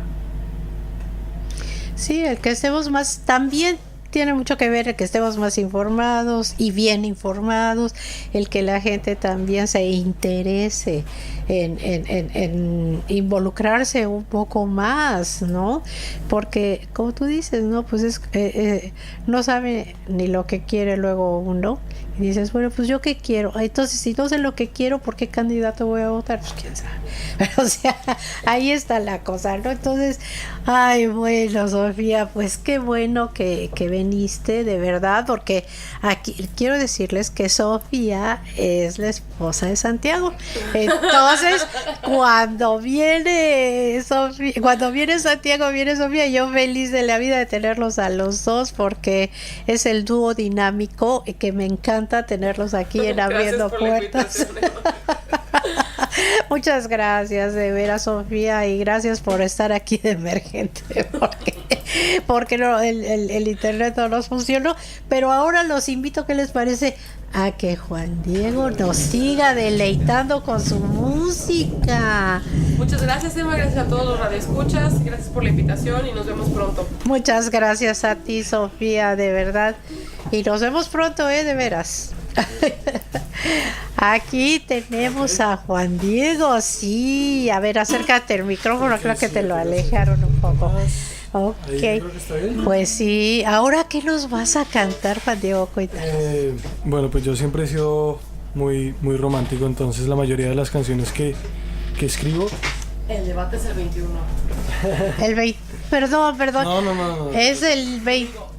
Es el domingo. El debate lo pueden ver el domingo. No, el domingo en la noche, ¿no? Sí. Sí, el domingo en la noche. Bueno, ok, el debate presidencial. Gracias. Perdón. Gracias. Bueno. Dame un segundo que yo le voy a pedir aquí el número. Bien. Bueno, Juan Diego ahorita se está preparando para tocar su melodía. Esto vimos despidiendo ahorita aquí a nuestros amigos que vinieron a hablarnos de temas súper mega interesantes. Y les quiero decir, amigos, que bueno, para la semana que entra vamos a tener a nuestro coach con el tema de la paciencia, y a Ivette Allen con todos los saludos y todo. Mientras, nada más déjenme ver, yo llegué por ahí a tomar algunos de los saludos y quiero...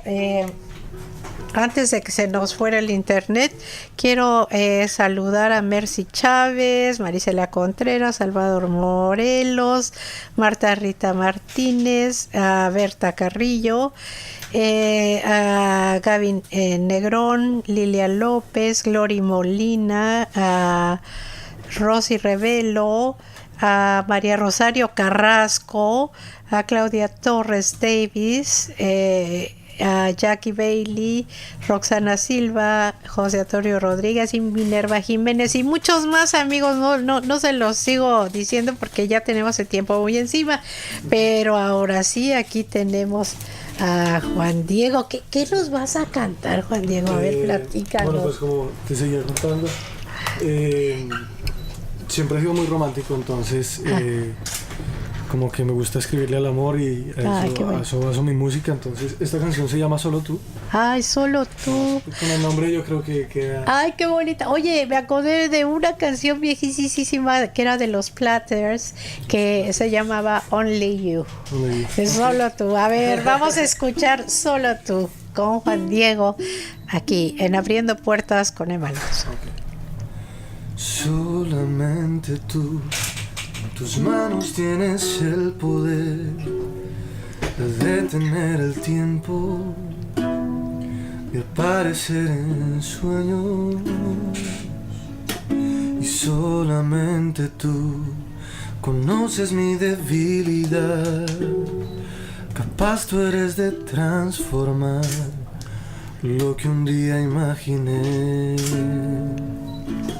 Y solamente tú te has convertido en mi única verdad, mi manera de respirar, mi espíritu y mi calma. Y es que eres tú con quien quiero pasar la vida entera, y si pudiera, más allá de las fronteras, cuidaría de ti, cuidaría de ti. Y es que solo tú me das razón, y solo en ti puedo pensar. Qué difícil es dejar de amarte, y qué más puedo pedir, si el brillo de la luna está en ti.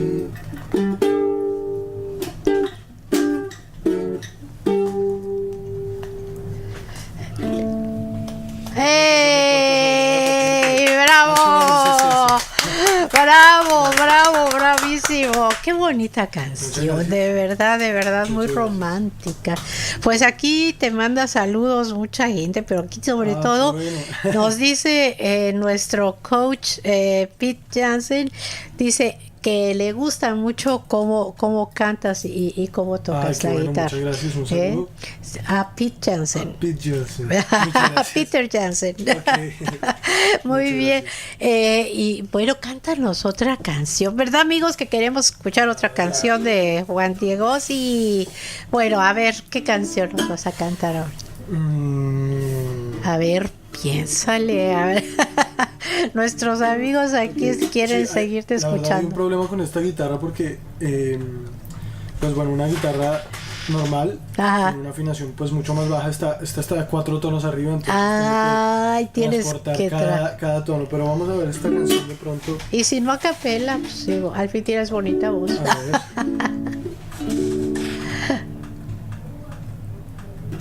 Aunque malgastes el tiempo sin mi cariño, y aunque no quieras este amor que yo te ofrezco, y aunque no quieras pronunciar mi humilde nombre, de cualquier modo yo te seguiré queriendo. Yo sé que nunca tú querrás jamás amarme, que a tu cariño llegué demasiado tarde. No me desprecies, no es mi culpa, no seas mala, porque tú eres de quien quiero enamorarme.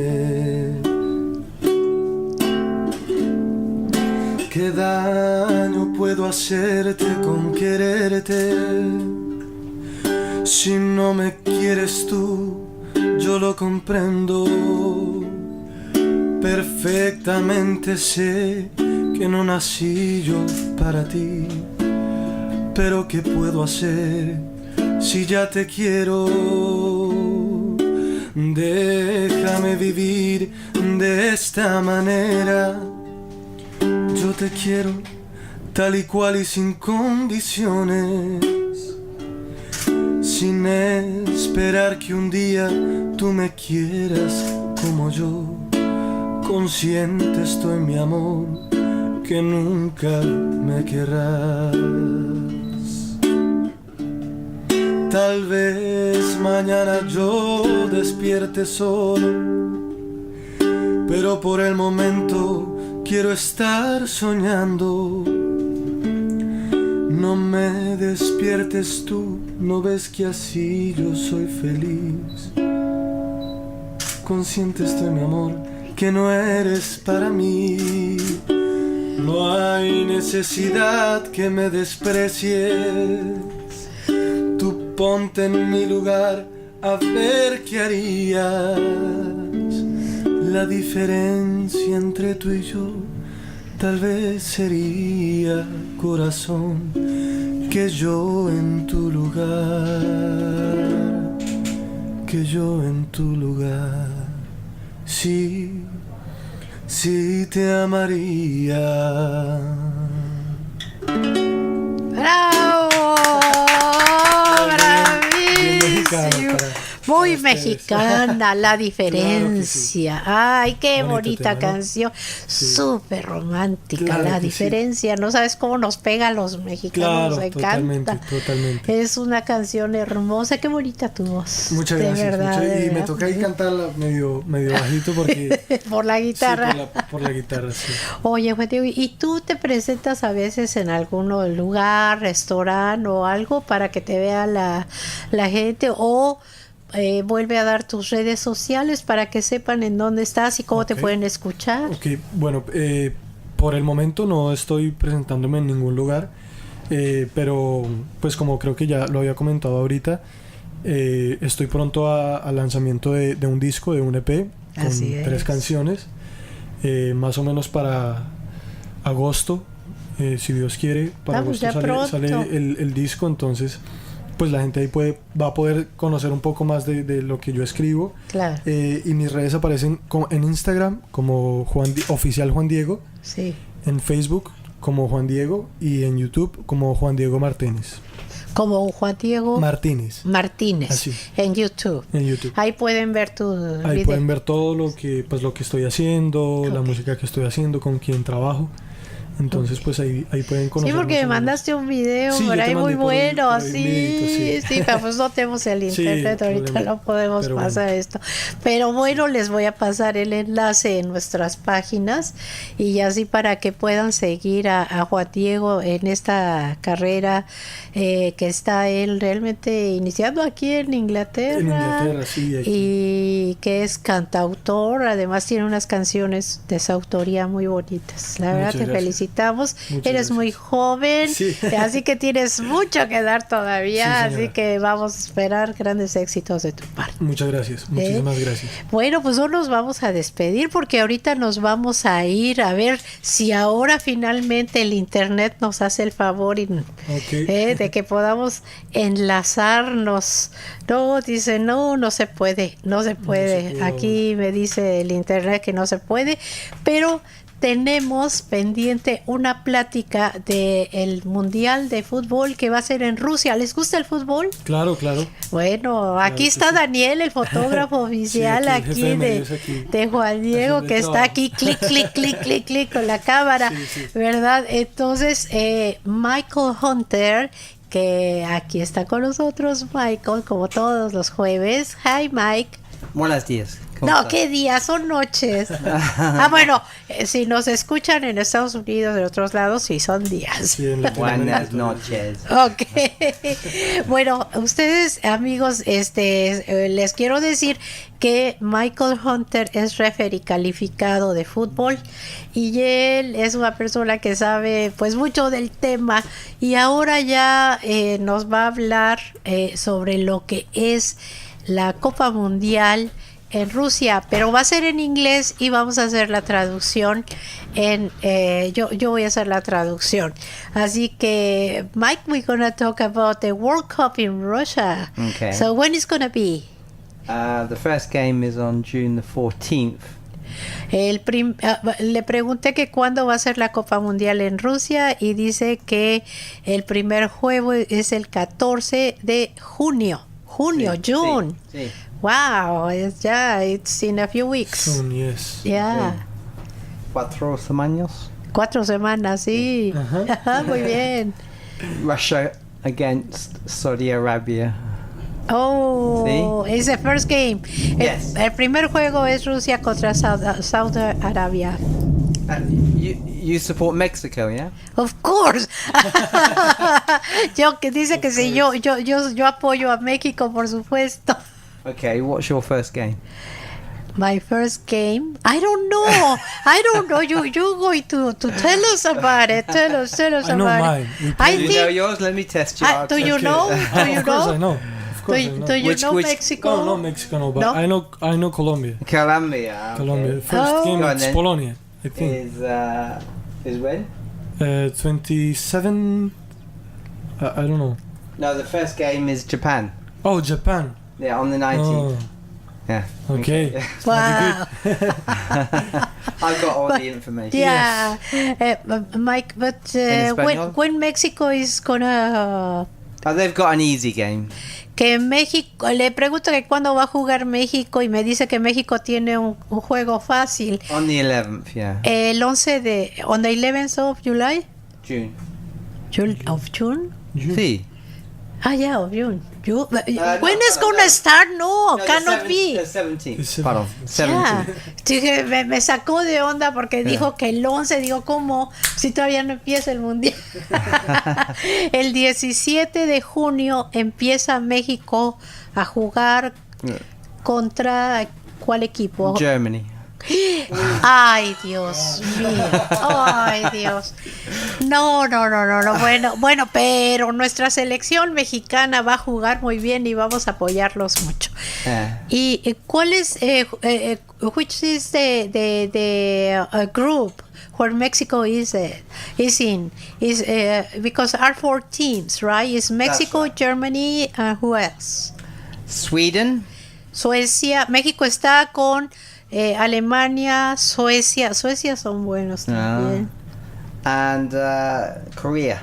Y Corea, también los coreanos son buenos. O sea, no lo tiene tan fácil México, ¿no? No es fácil. No es fácil. Mike, y Inglaterra, Mike, ¿cuál es el Inglaterra. grupo de Inglaterra? Normalmente es fácil. ¿Es fácil? A Inglaterra, sí. Normalmente.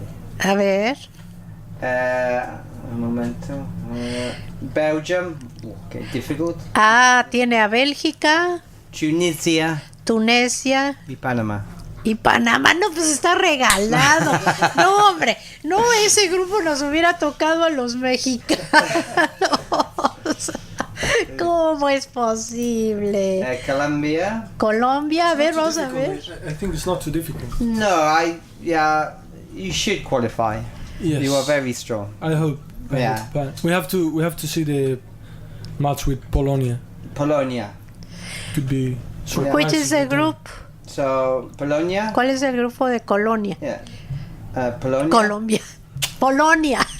Senegal. Senegal, sí. Japón.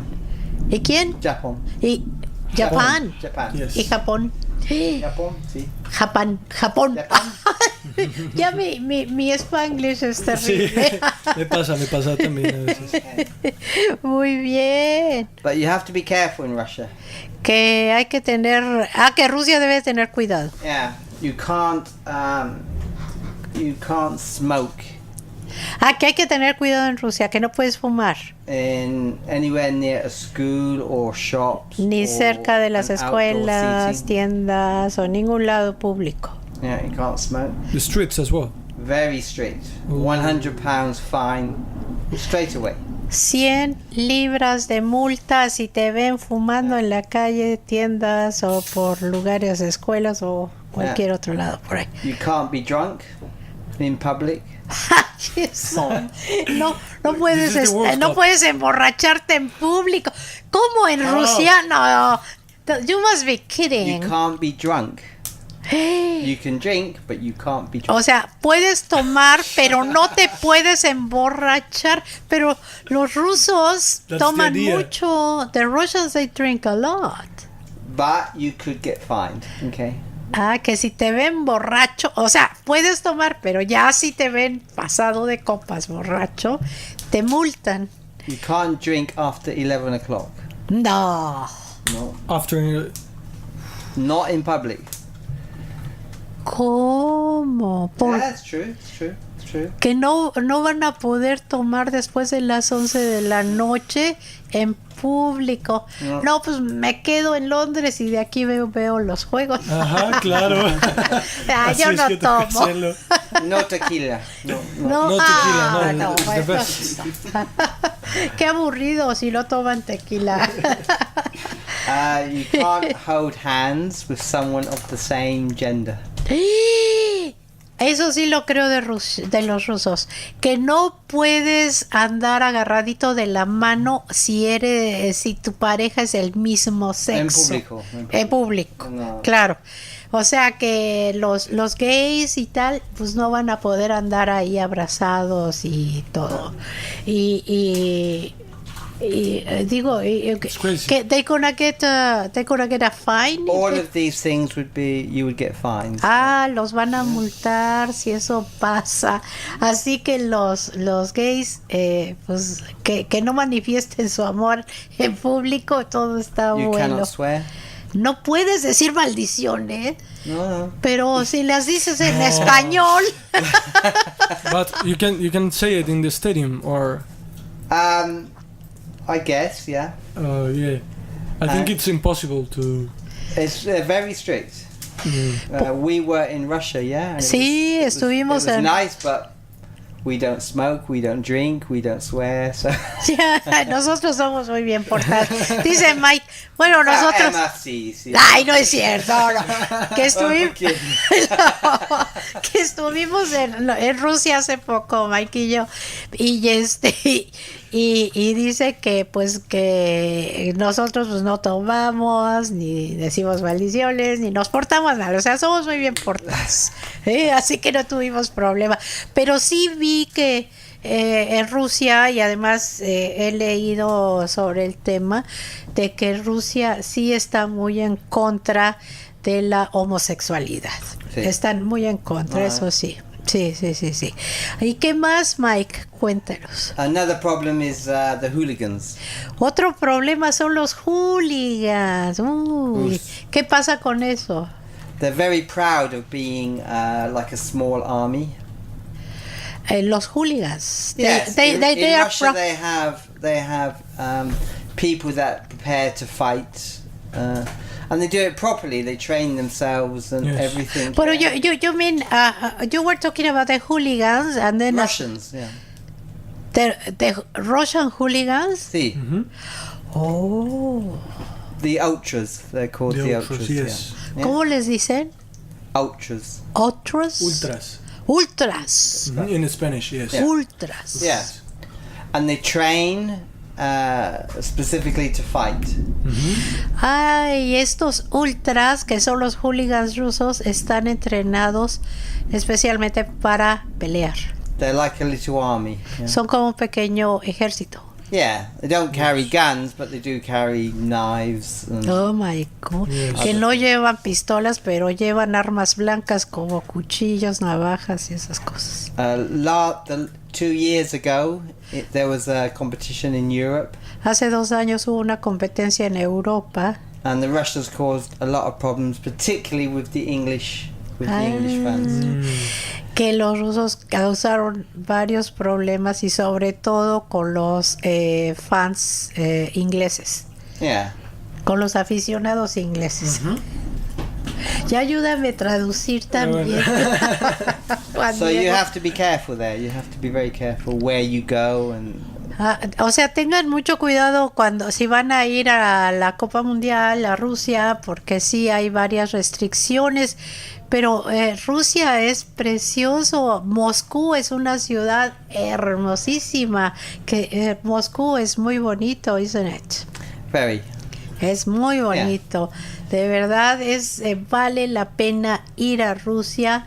El clima en verano es precioso, tienen o sea, hace mucho calor, es muy bonito y hay lugares históricos maravillosos que visitar, pero sí, pues se debe de portar bien en el Mundial de Fútbol.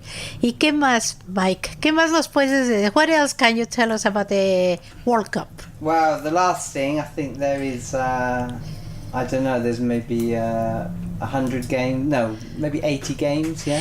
Dice Mike que va a haber como 80 juegos. 32 teams. 32 equipos. And at the end, Germany wins. ¡Ah, no! Colombia wins. México. Y que al final va a ganar Alemania. Le digo que no, que México. Y Juan Diego dice que Colombia. Colombia. Maybe. Has a strong team now, yes. South Americans. Inglaterra. Inglaterra. I don't think. No, they are a young team, which is good, but no, it's probably the normal teams: Brazil, Spain, Germany. But you never know. There's always the favorites. You mean los favoritos? Always the favorites. Sí. Yeah. Sí, yo pienso que de mis favoritos es España. España. Sí, España they're getting old. Buena Actually, selección. Brazil has a really good team now for the World Cup. You think so? Yeah. Que creo, voy a decirlo en español. Do you remember what happened in the last World Cup in the semi-final? No. Brazil played Germany. Do you know what the score was in Brazil? Do you remember what the score was? It was very bad for Brazil. 7-1. Ay, Dios That mío. was after the match with Colombia. That Yeah. was justice. Yeah, Colombia Justice. weakened Brazil. Yes. Bueno, No, but in the, it was an injustice. Yes. Yes. Yeah. bueno, They dice, both the referee. Yeah. sí. Sí. Yeah. Dicen que en el mundial pasado en Brasil, que jugó Brasil contra Alemania, Sí. quedaron con un marcador de 7-1. Yeah. But Qué cosa más tremenda para Brasil. so normally after a big defeat, the country recovers and gets better. Que At that después de time, una they gran derrota el país se mejora. at that time they relied on one player, Neymar, but now they have more Que ahora tienen players. muchos, Yeah. ajá, muchos So it'll mejores be jugadores. interesting, okay? Bueno, que va a ser muy interesante. Así que Mike, you gonna keep us updated with the World Cup. No, I'd be too busy watching it. Le digo que nos mantenga informados con el Mundial de Fútbol y dice, no, voy a estar muy ocupado viéndolo. Muy bien, amigos, pues hemos llegado al final de nuestro programa. Les agradecemos mucho su atención y bueno, ya saben, los esperamos el próximo jueves aquí en Abriendo Puertas con Emma Alonso, la voz de Latinoamérica en el mundo, y queremos agradecerle a Juan Diego que haya estado aquí con nosotros y Muchas gracias, te muchas esperamos nuevamente, Juan No, Diego. espero estar otra vez aquí. En serio, gracias por la invitación. Y ya. Muy bien, Juan Diego, muchas gracias. Mike, thank you very much. De nada. Ok, bien, amigos, nos vemos la próxima semana en Abriendo Puertas con Eva Alonso aquí por extramedia1.com. Bye bye.